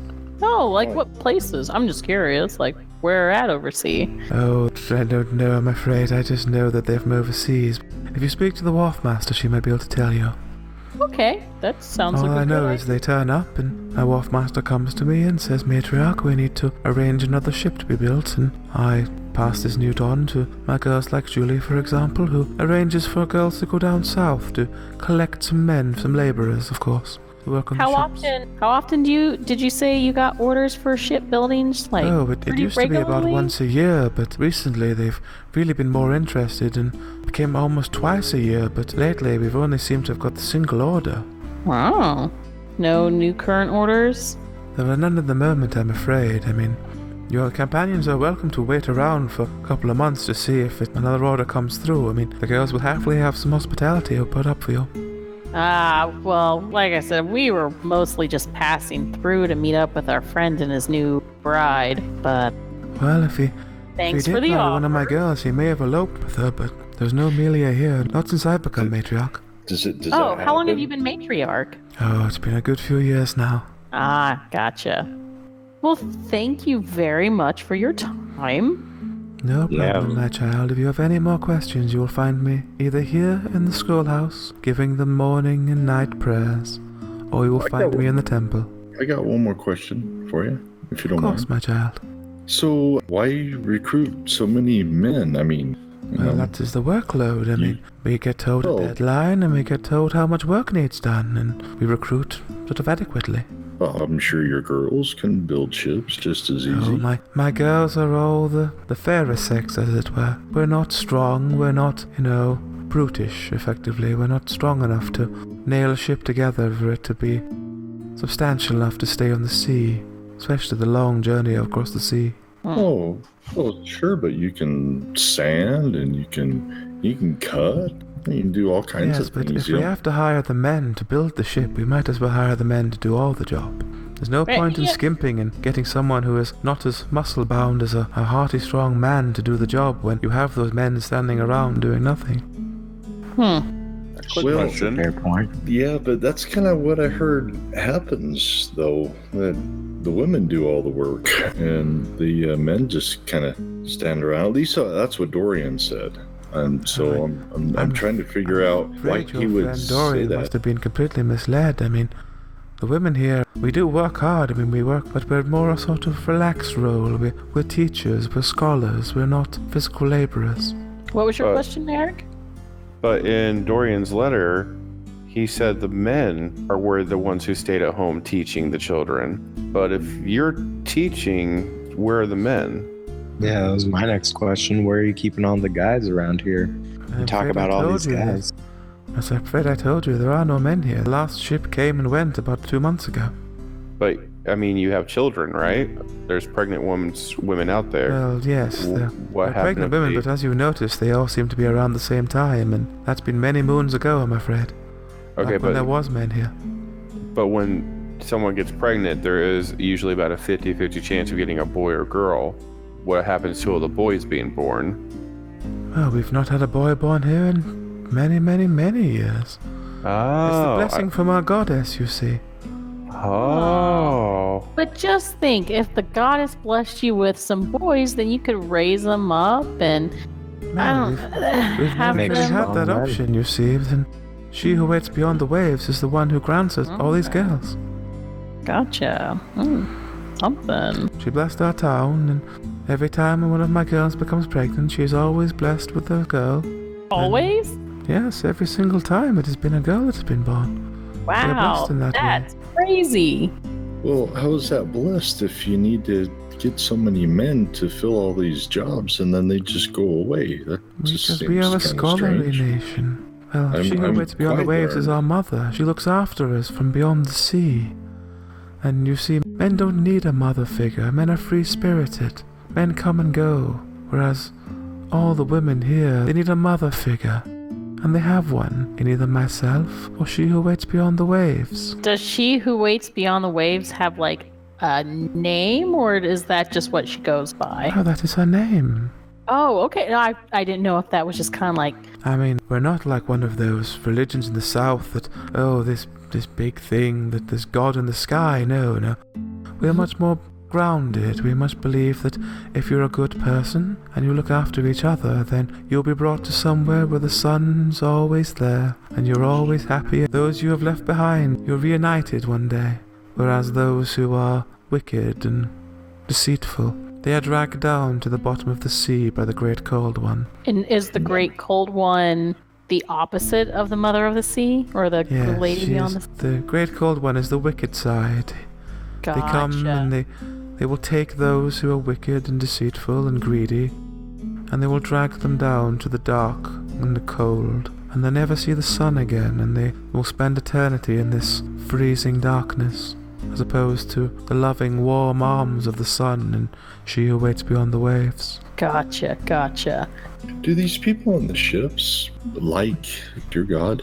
Do they? Well, the ones that usually commission the ships are usually strong believers in sheer weights beyond the waves. Cool. That's something. Yeah, that's a nugget. Okay, well, I think we should maybe go. We've taken up enough of your time. Yeah, I think maybe we should check out that shop. Yeah. Any time, my children, if you wish to find me, as I said. I Sure will be here in the thing. morning and evening, and I will be in the temple the rest of the time. Blessed Cool. be, my children. Blessed be. Blessed be. Yes, blessed be. Thank you. Mm-hmm. She walks off towards the temple. What the fuck, guys? Oh god, that's creepy as shit.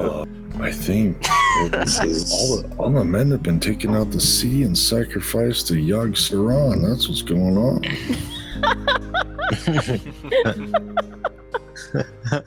So, to Anders? Yeah. I actually have an idea. Okay, I'm listening. Uther. I'm gonna take one for the team.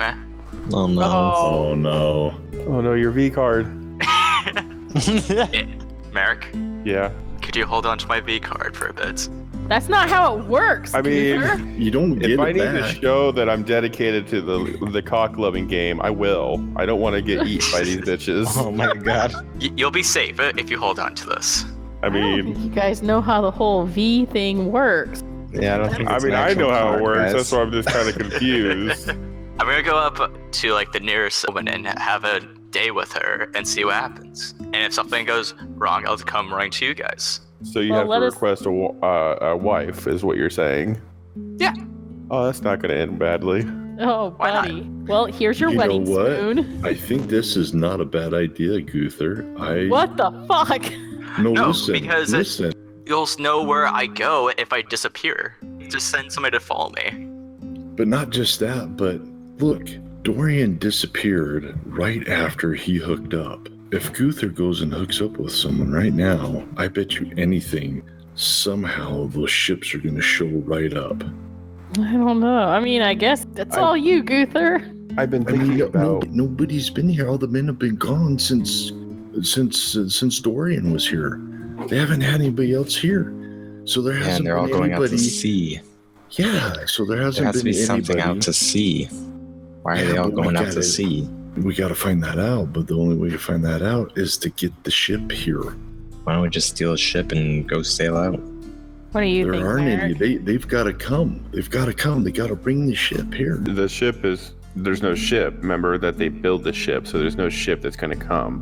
Or They we get gotta men to build the ship. Well, we Are got you? three We're men. gonna build a ship? We're- Yeah, I'm men. not going to do that. Not doing that. Two. I'm sure there's a ship that's built that we can just take. I don't know, Two, guys. I was just rereading the letter, thinking about it. Uh-huh. The final one, there's something that kind of sticks out to me in this. Yeah. Okay, it says, one, he calls him father, which is bad. Every time he ends a letter, he says, I remain your son. He doesn't do it in this one. He just says Oh, that's Dorian. true. Yeah. And then that's read true. this line. I hope we will be as happy as you and mother. And mother's capitalized. Oh Oh. boy. Were, and then listen to this. Shit. And hope to raise your children as you have raised me. Whose children? Wait, If he's writing to his dad, how would that be your children? It's the Could be a bitch. type. Tessa, are you out of your What? mind? I'm just saying, that seems weird. I hope to raise your children as you raise me. That And the is mother weird. part. That Yeah, I mother, hope- that Yeah, mother happy part as is you weird. and As you pointed capitalized that out. mother were, and hope to raise your children, not grandchildren, Man, children. Merrick, you are a motherfucker. Oh, yeah, that would be. All He would be right. raising himself. So wait, can I get eyes on the mother as she's walking and like try to f her sneakily? Yeah, she just walks back towards the temple. Just walks in and begins to start sort of I like think wandering we- around to the temple. Yeah, I think we should keep an eye on her. I think there's I something. mean, I up. think we got way more to do. I just had to share that. I don't 'cause know. I was re-looking I don't at know. that, and I didn't like how that read. I think Which- I should try it. Worst case scenario, I disappear. That's a mean- pretty bad scenario. Jesus. I mean, we have Al. Al is very sneaky. All he needs to do is just be like my wingman, essentially. And essentially, Your best man. my yes. He goes with you everywhere.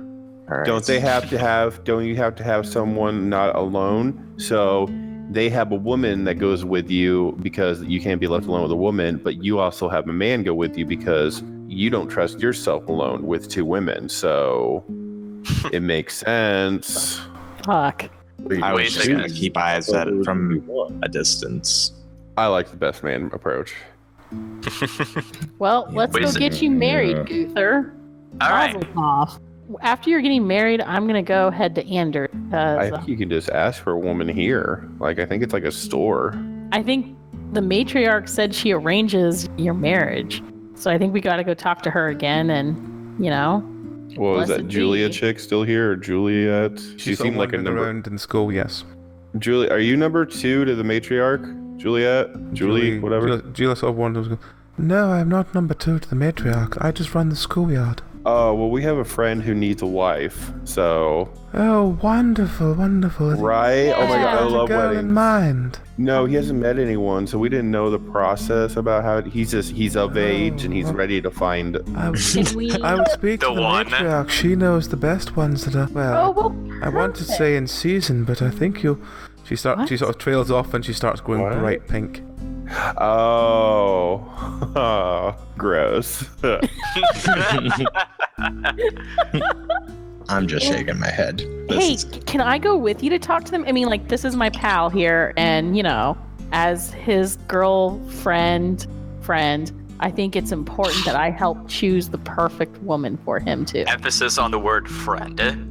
Yeah, we're just completely platonic friends. I want nothing to do with him. Wow. She, I'm right here. No, that's you saying that to me. Yeah? Oh, she tells you to just go and speak to the matriarch and tell her. don't worry, Guther. I got this for you. Okay.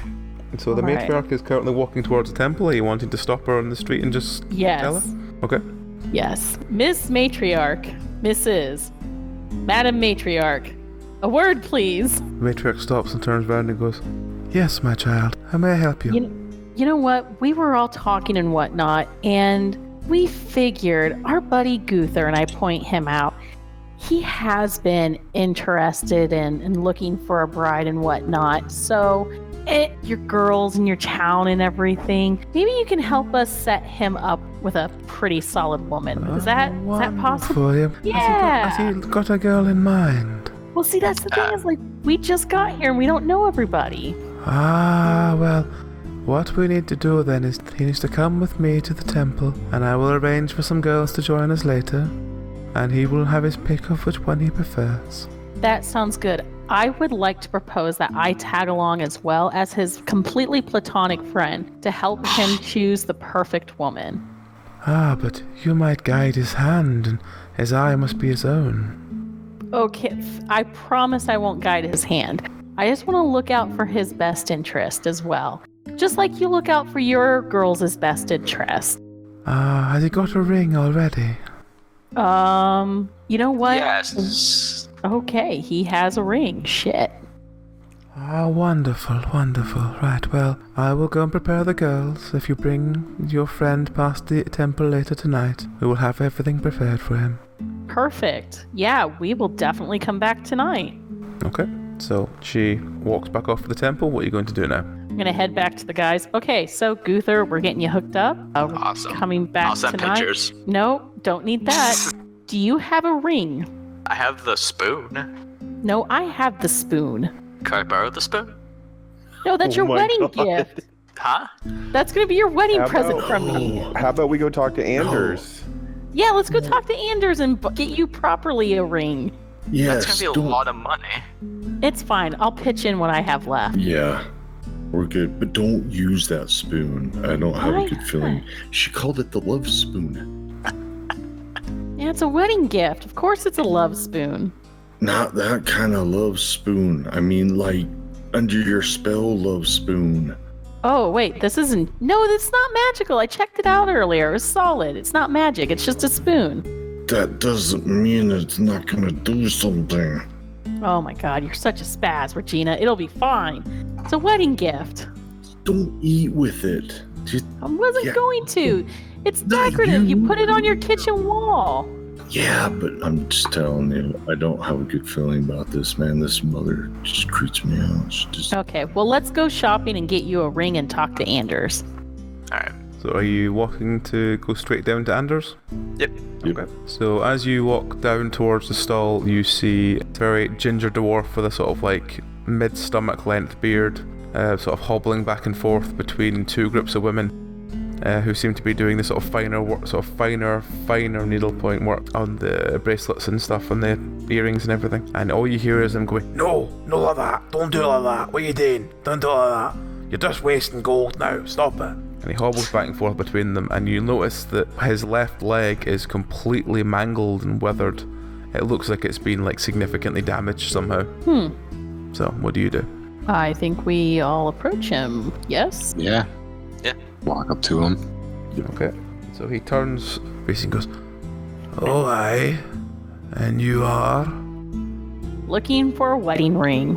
Uh-huh. Our pal's getting hitched, and I slap Guther on the back, lower back, wherever I can reach. See, fair enough. And have you got the gold to be melted down? Got the gold. Yeah, we have to gold. Pay. Well, you know, what have you got? Like gold ore or what? We have gold coins. Oh, I can work with those, but the alloy on them's usually not great. Well, shit. I didn't know we were supposed to bring our own supplies. Thought that's what we were paying you for. Well, you know, the supply I get, I can't really part with. It's from the girls, you know. But it's for one of the girls. It's a wedding ring. Oh, I know, but if I take away some from like wee Jenny's bio, then wee Jenny's earrings aren't the same size, and then I get bollocks from the matriarch for giving wee Jenny a little, a lot smaller thing than I should be. So I'm afraid I can't do that. Well, shit. Do you have anything already made we could peruse and look at? I don't really have anything I could sell you. I mean, I tend to just make on demand. And at this point, one of the women at the back pipes up saying, "Anders, you can sell one of those rings you keep in the box." And you just almost hear him like bite down immediately saying, "I could, but they're family heirlooms and they're mine. I'm not gonna sell rings." The voice at the back goes, "Oh, but Anders, they're just meaningless dwarf rings. They're fine." And you just notice him with his back to her, just gritting his teeth like, I really fucking hate that woman. I turn to that woman like, "Hey, there's nothing wrong with fucking dwarf rings, okay? Jesus. Show some respect." She just sort of gives you a very kind of like, look and gets back. So it looks like she gets back to work. Look, it's fine. If you can melt a couple gold just to make a basic ring, it's not really a serious. I suppose I could do that. When are you needing it for? As soon as possible, hopefully. Yeah, kind of like right now. Right, well, By tonight. give me 10 gold. I'll see if I can melt that down. There should be enough in that. That's you, Guther. There you go. 10 gold. So he takes 10 gold and you see him like try and work something in the background, trying to like melt the gold down. You hear him cursing in Dwarvish. While he's doing that, I want to kind of like check out the ladies around and look at all their jewelry. Is it okay? Like, I just remembered that elven amulet from the dad. Maybe one of these girls might, if he's dead, maybe one of them has it. So can I do like a perception check on that? Yep. Roll. Should have checked the mother. Alright, I didn't even think to do that, but we'll do it now. Well, shit. Natural 1. You see what you think might be it, and you sort of grab it and you pull it towards you. And what you've pulled off seems to just be a sort of generic gold amulet, and the girl you pulled off starts shrieking that you've stolen some of her jewelry. This looked really, you know what? This reminded me of, I just had to get I am so sorry. And I like try to pat it back around her neck awkwardly. Everyone else sort of gives you a very sort of filthy look, and Anders is looking over and he's looking like he's trying to work out what you are. I've got these big dumb hands. I really apologize. That's a nice necklace, by the way. Super the girl pretty. who you took off seems quite, she's not really sure what to make of you. I'm really sorry. And I blush and step back. I'm gonna be talking to Anders. I'm gonna ask him, so, what makes you so lucky to be the only guy in town? Well, you'd hardly call it lucky. I was mauled by a sea leviathan and I woke up here. Oh, really? Yeah. It's the only That's place I've known for the past 50 years. Oh, so you've been here a while, huh? Yeah. Been here a long time. Know a Last lot thing of I remember people? was leaping out the boat, slamming my axe in the head of this gigantic beast, and then I pulled under the waves after it bit through my leg. Then I woke up here with these women looking over me. They got me back to health, and they found out I was a goldsmith, so I've been kept in work ever since. So you were Interesting. never offered to go on these ships ever? Ships? And at this point, the woman at the back stands up. Yes, Anders, the ships that all the men go away on. Yeah, those Oh, ships. aye, the ships. No, they don't ever offer it to me, no. Is it because of your bum leg? Aye, I'd be Where's too he? much of a pirate, aye. And he looks like he goes back to busying himself with his work, and the woman behind looks really annoyed. Hey, Anders, we were wondering, we had a buddy who came up to set up shop almost a year ago. His name was Dorian. You know the kid? He sort of stands up and strokes his beard a few times and goes, Dorian. A dwarf? Was he? I can't remember. No, Was he? he was he an was elf. an elf. No, he was an elf kid. Yeah. No, I don't remember any elves. Remember a dwarf, but it wasn't called Dorian. He was called something like What was it Battler or called? something like that. But no, that's all I remember. Usually people don't talk to me. They usually come up and say, "Can I get some gold?" And I go, "No," and they go, "All right," and they leave me alone. So Well, about these hey- boats, you seem to know a lot about them. Yes. Boats. Yeah. If you want to talk about boats, you best talk to Evelyn there. And he gestures to the woman at the back with the sour-looking face, who seems quite annoyed. I don't leave my stall. I'm here all the time. There's Evelyn there. She's been here and there. And she'll know all the things going on. And you just see this woman scowling at him, just totally just like as Yeah. angry as you could possibly get with someone. Have you heard of a really nice piece of jewelry called the Dawn Whisper Charm? Yeah. Have you ever come across anything like that? I'm just curious, like craftsmen like you. Sort of looks and he says, Dawn Whisper Charm, was it? Yeah. And was it a dwarf thing? Is it a dwarf thing? I remember my buddy Dorian talking about it once. Oh, right. Nothing I'm aware of. I mean, all I've dealt with is gold, so if it's a gem thing, then you're straight out of luck, I'm afraid. Just curious. Sometimes I like to collect fancy things. Ugh. Yeah, you know, Anders, our friend Dorian seems to think he spoke to you quite a bit. And actually about this specific piece, he was trying to get it from you. Oh, well, he's not left any lasting memory with me anyway. How long ago was it? Like a week ago, a month ago?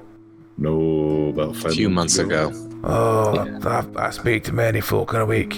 You know, I won't remember a thing. Evelyn, though, Evelyn remembers. She remembers everyone. Don't you, Evelyn? And just the look on her face is just... There's almost steam coming out of her ears at him. Is this your wife? You think she'd let me near that? God, no. And she's just literally just look. She's getting like really like her face is going red with like anger now. She's like, Anders, don't make me have to have another talk with the matriarch. Maybe you can help us, miss. We had a friend who he was supposed to be setting up shop in this area. We came actually here to like congratulate him on nuptials we had found out about a couple months back. His name's Dorian, and he'd married a gal named Milia. I don't know who you're talking about. I've never seen this elf that you're referring to. Why does everybody keep saying that? I don't know. Are you sure he'd Had come? really nice jewelry on him. Yeah, he liked to wear like this really nice like elven corded amulet. It was really nice. You hear... Actually, only one of you can speak Dwarvish, can't you? You hear Anders saying Dwarvish, he coming in wearing full nipple tassels and she still would remember him. And you just see her looking at Anders like, I don't know what you've just said, but I'm sure it was derogatory. Whoa, wait a minute. Yes, I it speak was. Dwarvish. What did he say? Say that again? He said, I bet she'd only notice if he came in with nipple tassels on. Does Anders have a wedding ring on? Nope. All right. What? Okay. Guys, I kind of lean in a whisper a little bit. I'm going to seduce Anders. What the fuck? Think Alright. about it. want Old to guy say here by himself with all these women. There's no wedding ring on him. They haven't taken him. He has to love the cock. I don't think you know how that works. Right now, I don't think you know anything, Merrick. I think it's gonna work. Okay, well, good luck with that. Okay, you had a really good idea with the mother thing, and now you just like totally flipped it to like the worst idea ever. As you notice, Anders is starting to like beat the gold into a sort of vague ring shape. What are you gonna do? How much longer is it going to take him to finish that? I'll be done vaguely in the next 10 minutes or so. It won't take that long. Right. Do we want to stick it out and wait? Or... Anders, do you know any good place to get a drink afterwards? Any around here? Anything? Well, you could go to the... And again, this woman butts in and goes, Anders doesn't drink anymore, do you, Anders? No. Heaven forbid I drink anything. What the fuck? A dwarf? Doesn't drink. He gives you a look and just, fucking woman, and he goes back to what he's doing. Hey, Anders, does she always speak for you? Or is that it's what like men having do a here? second head, only there's a big fucking temper attached to it. And again, you just hear this, Anders, I'll talk to the matriarch. Go ahead. And you just see his face, it's just like, I've had it up the fucking here. And you just see him muttering to himself as he's finishing off. Is it just him and her? It's him and her, and there's about 3 or 4 other girls who seem to be sitting around making things. But she seems to have stopped working on what she was doing and just be concentrating entirely on what conversations he's having.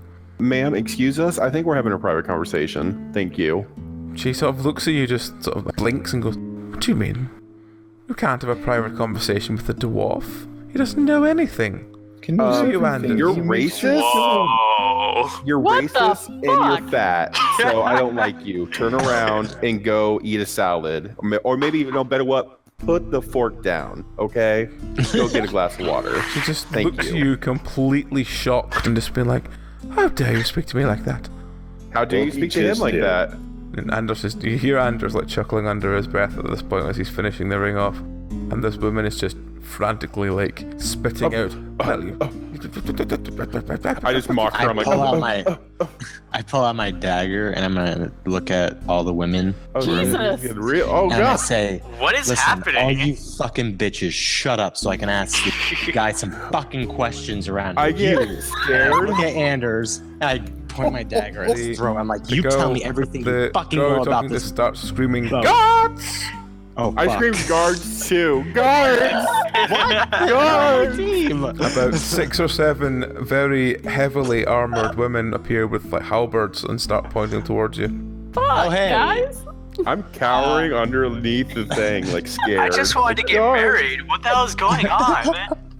This is your bachelor party. My gay little heart can't handle it. Yeah. What's a bachelor party without an arrest? Yeah. Somebody dead on the floor. I'm just like holding the dagger. I look around, just like, oh, hey. Finally, some excitement around here. You So- idiot. They He's point, drunk. they point the halberds towards Al and begin to start trying to sort of move him towards the jailhouse. Yeah. I put my dagger away. Okay, all right. Don't have to push me. So they take Al away to the jailhouse. Oh, Are you dude. kidding me? Al, you idiot. Why did I'm you sorry. do that? He was drunk, ladies. I apologize But for he can him. spend the night in the jail. He'll be back tomorrow if he's lucky. God damn it. Al, you better fucking behave tonight. Fucking What? dumb dwarves and dumb bitch. Hey! No, not you, Tess. I love you. God damn I just look I- at the dwarf guy. I'm just like, oh my God, I was so scared. What? I'm just looking at you just like, what are you doing? I was just scared. I was just commenting how scared I was. Right, okay.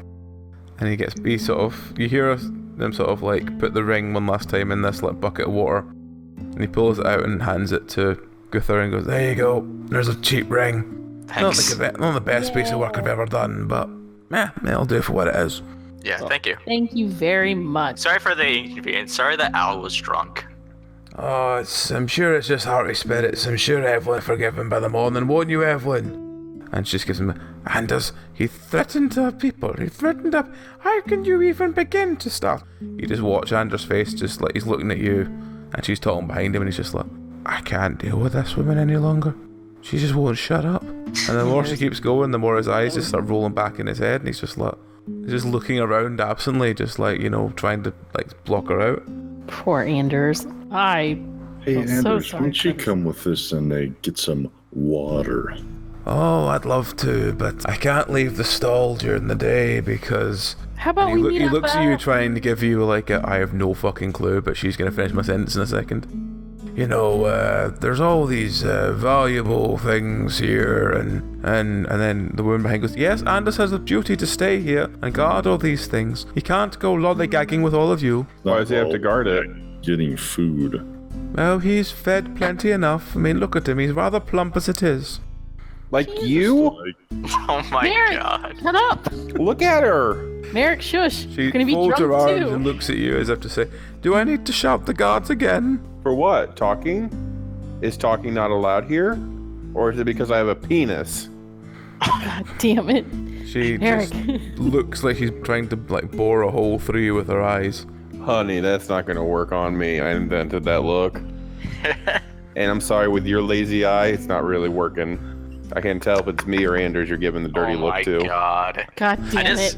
I just group everybody around me and I'm like, let's just go, guys. Come on, let's Fine, let's go. Let's go get Anders, you I'll see you married, later. We'll talk to Anders later, Merrick. Yeah, I give Anders the sexy eyes. God. I don't know if Call someone looks at you me. just confused, just like, what? I'm an old dwarf, I'm not sexy. I don't know how I got it, but I got a lollipop, like a sucker, and it's popping in my mouth, and it makes suggestive motions, and I'm like, see you later. God damn it, Merrick. I'd slap his hand. What? Guys, he has to be gay. Or he's a trapped dwarf in the city of hell. He's a trapped dwarf in the city of hell. That's Perfect, I'm a trap. No. Jesus. Oh my god. Luther, do you still want to go through with this plan now that we don't have a rogue to follow behind and keep an eye on you? I don't know anymore. I thought Al would, everybody, Al would be the one who is orderly. I think Al's got a plan. I hope so, because now the motherfucker's spending the night in jail. Well, I don't think he's gonna be there that long. Yeah, I still think we should go through with our plan. Okay. How much time do we have to kill before we meet back up with the matriarch? You're not really sure what to do, so you end up going into one of the taverns to sort of kill some time. As you walk into the tavern, immediately the men are just like almost grabbed and fussed over and brought to the tables, and they're like massaged and offered food and offered drink and anything they want. Whereas Tessa's sitting there at the other end of the table just like, a drink would be nice, and they're just ignoring you completely. Jesus Christ. What the fuck, ladies? I'll get you a drink, Tessa. Thank you. I'll order a drink for Tessa. Okay, Why don't you get order her a drink.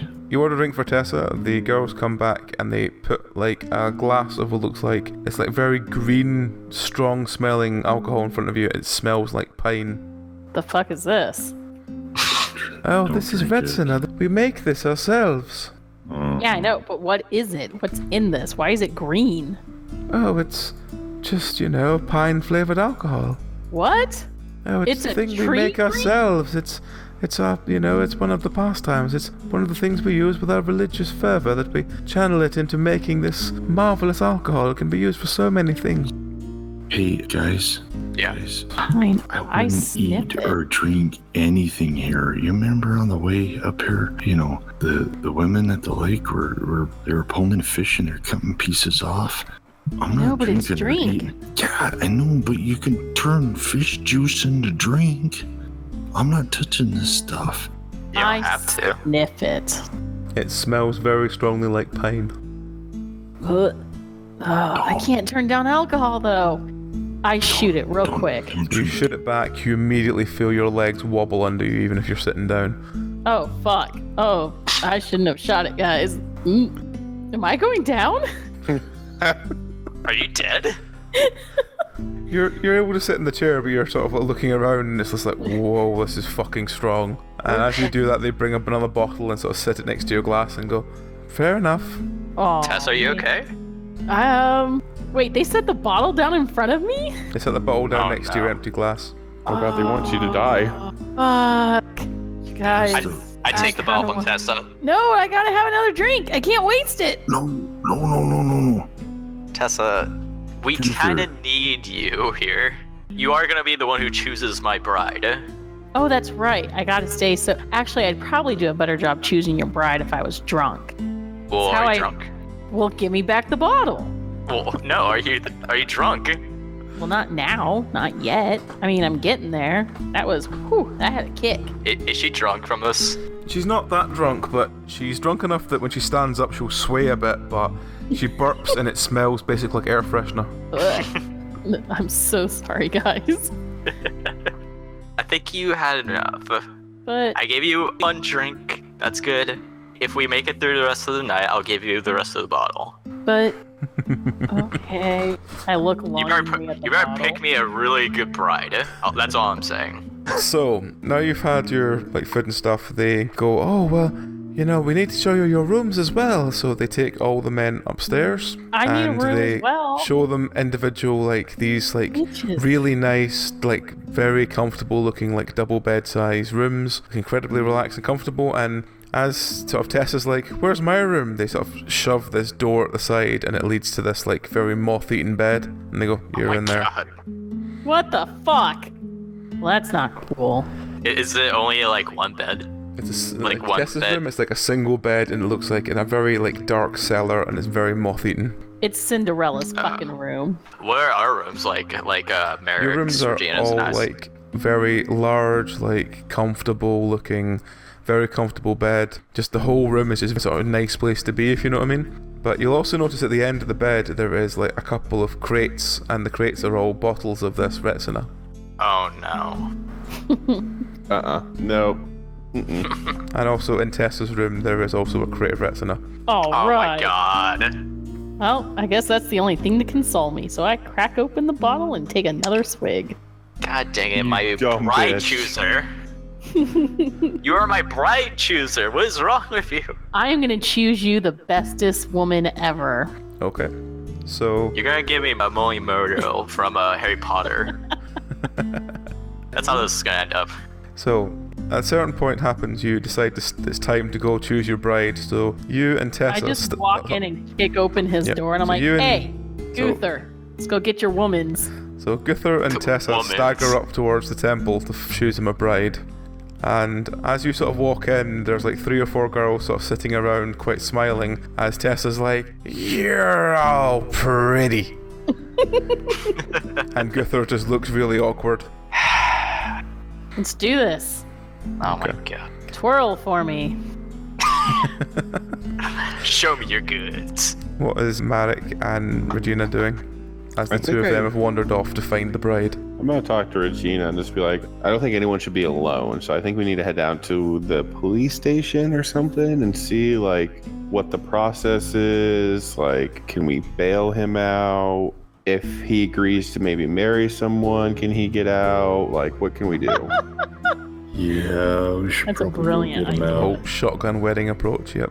I don't trust these bitches leaving someone alone, so especially in a locked cell where they could just be like, oh, he escaped and we had to put him down. He's dead now. Yeah, sometimes you make sense, Merrick. Okay, let's write a note and leave it in their rooms, under their pillows, so that they know where we went in case they come back and we're not here. Okay. Okay. So the two of you leave the inn and you walk up to the jailhouse. As you walk in, it just seems to be 2 very heavily armored female guards, and there's no one else there. Inside the building or just the outside? Just in the inside, there's no one else there. There's 3 or 4 guards sort of wandering around outside, but inside there's just 2 female guards and that's it. There's no jail cells. There are jail cells, but they're completely empty. Hey, Yeah, where's your buddy? excuse me. Yes? Where's our friend? I Yeah. don't know what you're talking about. There's no one been brought here. Okay, Oh, I'm shit. getting really sick and tired of this. You guys pretend that you don't know anybody. You just carted him over here. You bring him to me right now. I don't know what you mean. Well, you better figure it out. You got about 30 seconds. I kind of take a step away from him. I'm like, oh, I'm she not sort of being narrows put her in eyes jail. and says, I think you better leave. You've got 15 seconds. Let's make it 10. I 5. go ahead and just. Oh, no. God. I have my hand on the doorknob. I'm just like, maybe Regina, we should go. Maybe they haven't brought him in yet. Bring me my friend now. Excuse us, is there like another jailhouse? Is it like a sector? Like... The woman that you were talking to is too busy having a sort of stare down with Regina.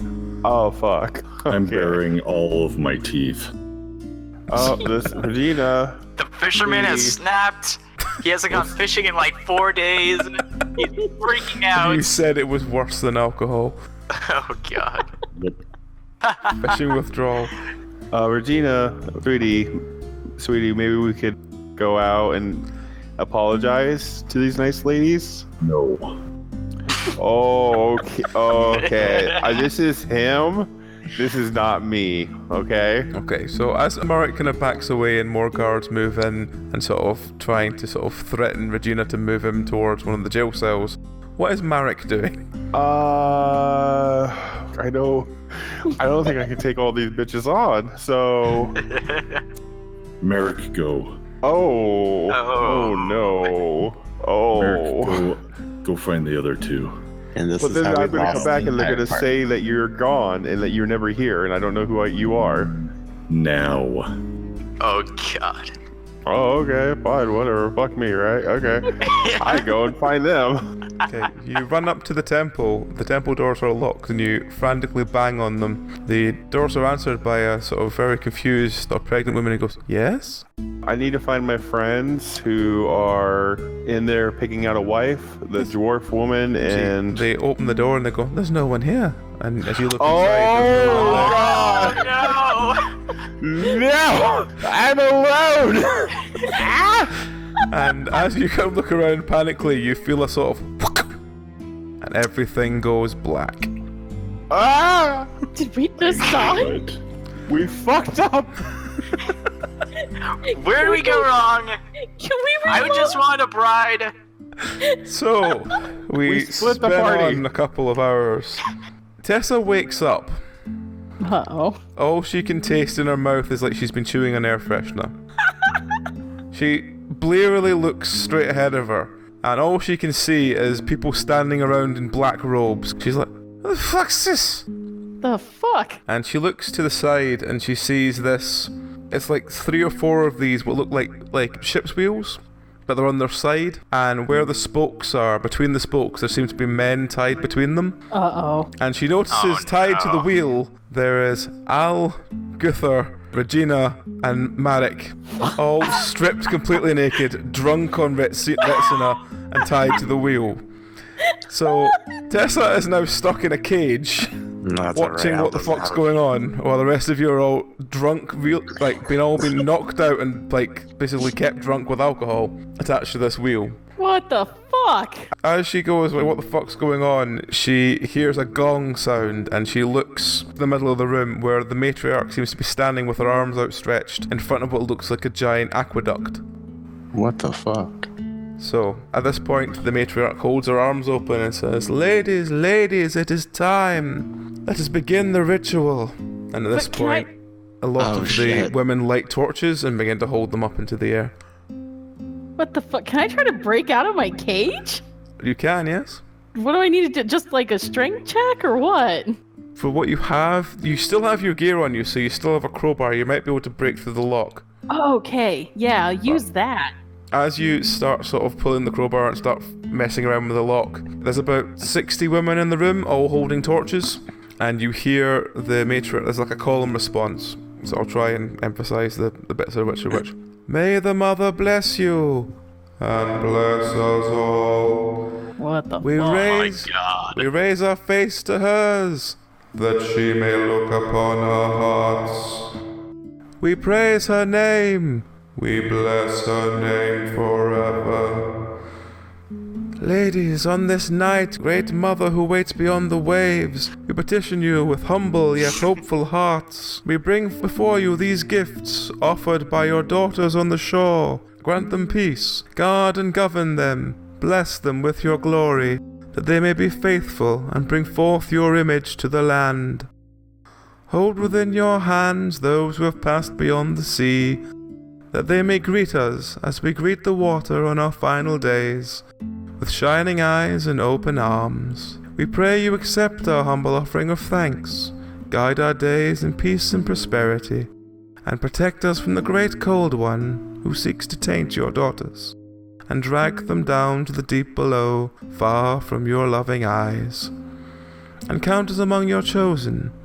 Bless their meager gifts, approve them, cleanse them, as we return their spirits to the sea, and scorn not the lesser set, but turn your kindly countenance upon them, and grant them that they may be able to accept your power, to walk by your side when you rise to walk upon our shore. And at this point you see two of the women take one of the men off the wheel at the end and drag him towards in front of the matriarch. And as he's kneeling on the floor completely naked in front of her, and she goes, "To the mother we pray, to the mother we come, to the mother they fall." And as she moves her hands together in prayer in front of her, "To the mother we pray," and as every woman says, "To the mother they fall," she kicks the man in the chest into the aqueduct. Ah! Which one? Which one? Which one? It's like one of the men at the end. It's none of you four. It's just one of the random men. Do I see any of my guys? You see all four of them on the wheel right next to you, but basically they're tied hands and ankles to this wheel. And some of them are awake, some of them are still really groggy. I start yelling at them to wake the fuck up. Okay, at this point you notice there's the same amount of women and the same amount on the wheel on the opposite side of the aqueduct. And after the matriarch has done it, you notice women beginning to untie men from the wheel, drag them towards the pit, and then repeat "To the mother they fall" and kick them into the pit. Shit! I need to make a strength. Do I just roll a d20? Yep, roll a d20 to see if you get on with your crowbar. Fuck! You guys left the wrong person to save you. Still roll a 1, you'll snap your crowbar. It'd be funny if you do though. Person. Fuck! I try again. Can I try to move loose? You can try and shake loose if you want, but you might not get very far. Roll to see how you get on with the crowbar again.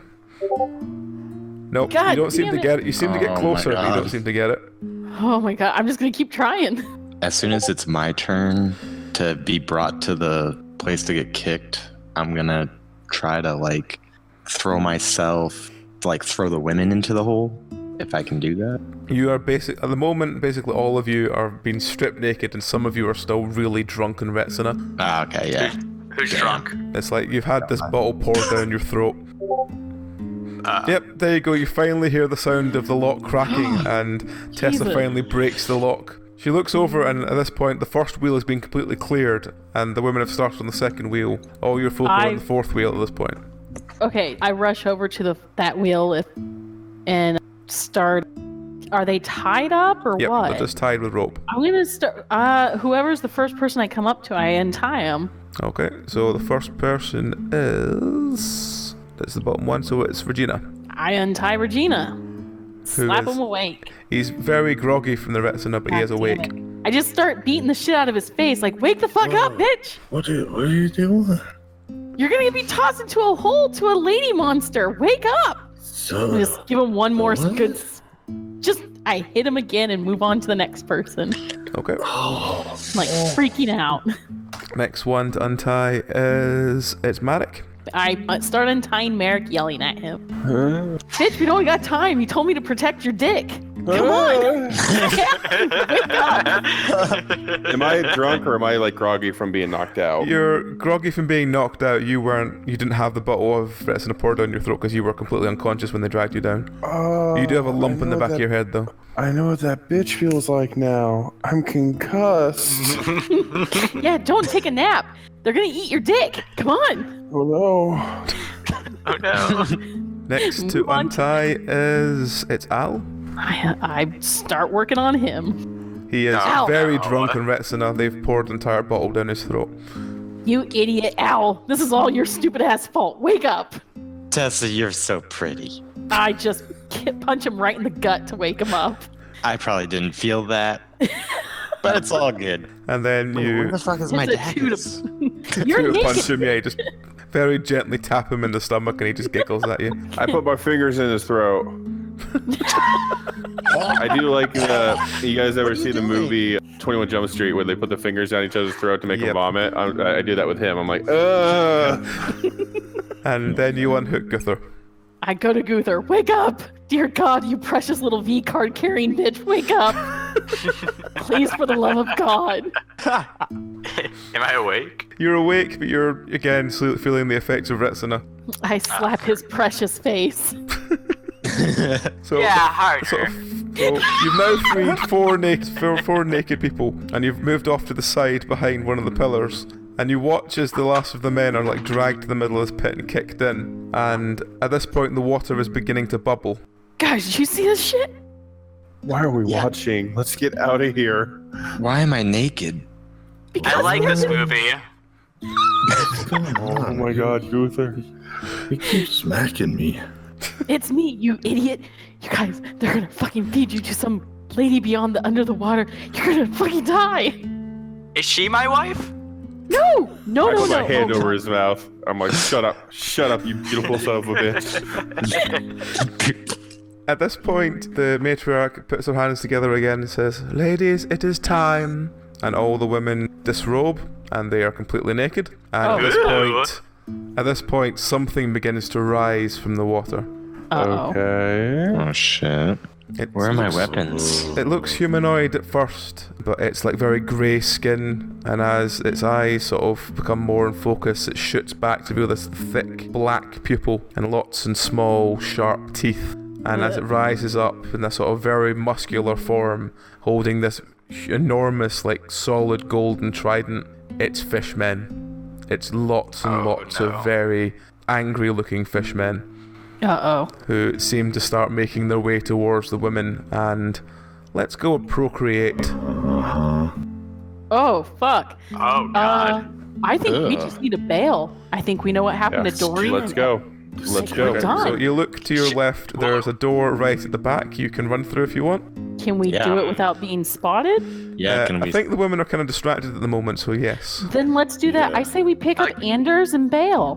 Guys, we have to get Dorian. Guys, No, we need our Dorian's clothes. dead, you idiot. Gone, Guther. You guys, we'll get you fucking clothes upstairs, but let's barrel. Okay, so you barrel through the door, and as you barrel through the door, in front of you there are like 2 or 3 boxes of what looks like very neatly folded clothes and gear, and so absently looking through them seem to be 2 pregnant women, and there's like 2 or 3 other women who seem to be loading the gear onto the cart that you took to get down here. I'm drop kicking one of them to get my stuff. Yep, I'm just gonna lay one flat. Okay. I'm sorry, but So you basically beat everyone back to grab some gear. Are you just gonna grab whatever gear you can, or are you gonna look for your own stuff? No, I I just need grab my stuff stamina. and go. Yeah, No, just just grab it and grab go. dagger so- and some clothes, a dagger and some clothes, and go. You grab a handful of gear. Are you taking any onto the cart as well, or are you just running straight to the cart? Taking a big handful of stuff, just as much as I can. Okay. I don't care if I'm still naked. So you're all Yeah. You're all running with this handful full of stuff towards the cart. You all jump trying on to the cart and just scream at the driver to just go. He looks quite panicked and go, "I wasn't meant to leave till tomorrow, but Doesn't matter. Go! Leaving. okay." Are you just hightailing it the hell out of there? Anders, we need to take Anders with us, I guys. don't care about Anders. We I gotta get care out of about here. Anders. We're gonna die. I have the most awkward boner. We must get Anders. Okay. Are you going to go Only and he grab will solve Anders? this. You know So what, we guys? come I with- gotta get Anders. He's my Yeah. boo. We're going to get Anders. Fine, On the cart, I let's get get dressed. Anders. So this I'm naked tiefling is running, running trying to towards pull him. Anders at full speed. Yep. My Two. boo. Picks him up and just runs back towards the cart with Anders like frantically just going like, "What the fuck's going on?" With a boner. You grabbed his box of dwarven stuff too. I'll grab his box of dwarven stuff so he has that. Okay. Yeah. For sure. If that So- bitch was there, I totally drop kick her and like beat the shit out of her and then run. Yeah, I throw my dagger into her neck. So you all jump on the cart and you hightail it the hell out of there with Anders, who's sitting in the back of the car watching the sort of 4 of you get dressed really sheepishly. Anders, what the fuck, man? And Anders just looks at you and goes, "Why are you all naked?" Because we almost fish got fed to a monster. merman. Oh, right. What? Oh, right. You've been living here for how long and you didn't know these ladies were fucking fish me in front of the mermen. Thankfully, I'll admit, but yeah. I always just wonder where the men went. Yeah, they're being fed to some fish folk. The matron mother was kicking them down into the sewer. He sort of just shrugs and goes, I knew they were evil. I didn't know that's what they were doing. Why the fuck didn't you get the hell out of there? Because I've got one leg. Well, Every time I got in the cart before, they would stop at the gate and go like, "No, Anders, back to work." Go back to your hole. I think it's only because he drop kicked her that I managed to get on this cart. good. Let's get going. Go. So yeah, this is you fleeing back south. So as you flee back to the south, eventually you come back to the city at the bottom in the south. And as you all get out in very mismatched clothing compared to what you started in, the merchant from earlier goes, "Oh, my friends, why are you wearing those clothes? They're very strange. What happened Long to your story. armor?" You know what? We had a really bad go of it. We have some unfortunate news. Your son's never coming back, and he's dead. I just gotta rip that. I'm sorry. I gotta just rip that. Jesus. I'm sorry. I'm super stressed out. I just have to rip that. It's been like a couple days though. I know. It's gonna take me a lot longer to erase seeing all y'all's dicks. Okay. Just saying. That was a good gift. for you? No, Guth, are you idiot? Shit. All right, guys, what's the plan? Are we going back? Fuck no. We're gonna tell people and get a lynch mob with pitchforks and fire, and then we'll go back. We're burning that place down. No. You guys, we're just gonna tell people to stay the hell away from there. We're not going back with reinforcements. We're not doing anything. We're gonna erase this from our memories as much as possible and behind as many bottles of ale. No, we need to send a bunch of women up there to take care of it. I was one woman, and that was freaky for me. Yeah, I agree. It was crazy. And DM, I have a question. Is there any chance that I could have swiped one of those bottles of wine? Like the piney wine? Yeah, you've got several bottles of it. Awesome. I'll be like, guys, look what I scored though. The really good shit. Come on, Tessa. Really I good. grab one of the bottles and I throw it down on the ground. Hey. Get that crap out of here. I take the bottle I have and like hug it closer to me. I'm like, you get none. And I walk don't away. want any from that crazy place. The merchant just Regina. walks up and quite sadly just hands you all the gold and says, "Well, thank you for at least trying to find my We son." tried. It was terrible. And Anders at this point starts a conversation with him, and the two of them sort of wander off talking with each other. Oh, see, And- they'll Oh, sorry, nice. Marvin. Yeah, they'll And- be fine. That is the end of the one shot. Wow, Hey. we failed miserably, guys. Hey, damn. Wow, that was So- good. That was crazy. Before we do anything else, please do your plugs. So, who are you? Where could they find you? And what have you got Oh, coming up? man. Go. Well, we are Party Advantage, a D&D 5th edition play podcast. We run 2 campaigns, the Arius Adventures, set in the original world of Io on the land of Arius, written by me, with these fine fellows here. And then our fellow DM, Rob Kerr, who wasn't with us tonight, he wrote and DMs the Farwind Saga, which takes place in the Forgotten Realms of Faerun, in a far-off land known as Farwind. And you can find us at our website, www.partyadvantagepodcast.com. We also have a Facebook and Twitter at Party Advantage. We also have a Discord channel that you can find on our website and on our Twitter as well. Upcoming, coming up, I don't think we have any specials yet. I think we're working on possibly doing a Q&A special episode, but we're still working out the kinks for that. Is there anything else I'm forgetting, fellas? Other than that, just we're doing a lot of that's it. sharing with each other, crossover community stuff. So just true, keep an eye out for that. Like all the people that were putting our name out there. Yeah. You know, we've like been Penance, sharing- you guys are awesome. Yeah, thank you Do Our Eyes so have been that much. awesome. Yeah. So you guys have been really great, and being a part of the community has been really awesome too. So Cool. hopefully we can just keep making it grow, you know? Aye. Yep. You So, yeah. guys, That's us. where can they find your podcast? You can find us on iTunes, Google Play, Spotify, Podbean, and all the other podcast listening apps out there. Oh, yeah, we have a YouTube page as well that has our episodes. We don't have anything outside of our episodes right at the moment. Again, we're still kind of like working on additional content to come. Cool. And any Patreon, anything like that? We don't have a Patreon page yet, but again, that's another thing we have in the works. We have been brainstorming and working on some award levels and whatnot, but we're still working out the kinks and stuff for that. But you can follow us on Twitter and Facebook, and our website is where we'll announce new content, such as a Patreon page when that comes out.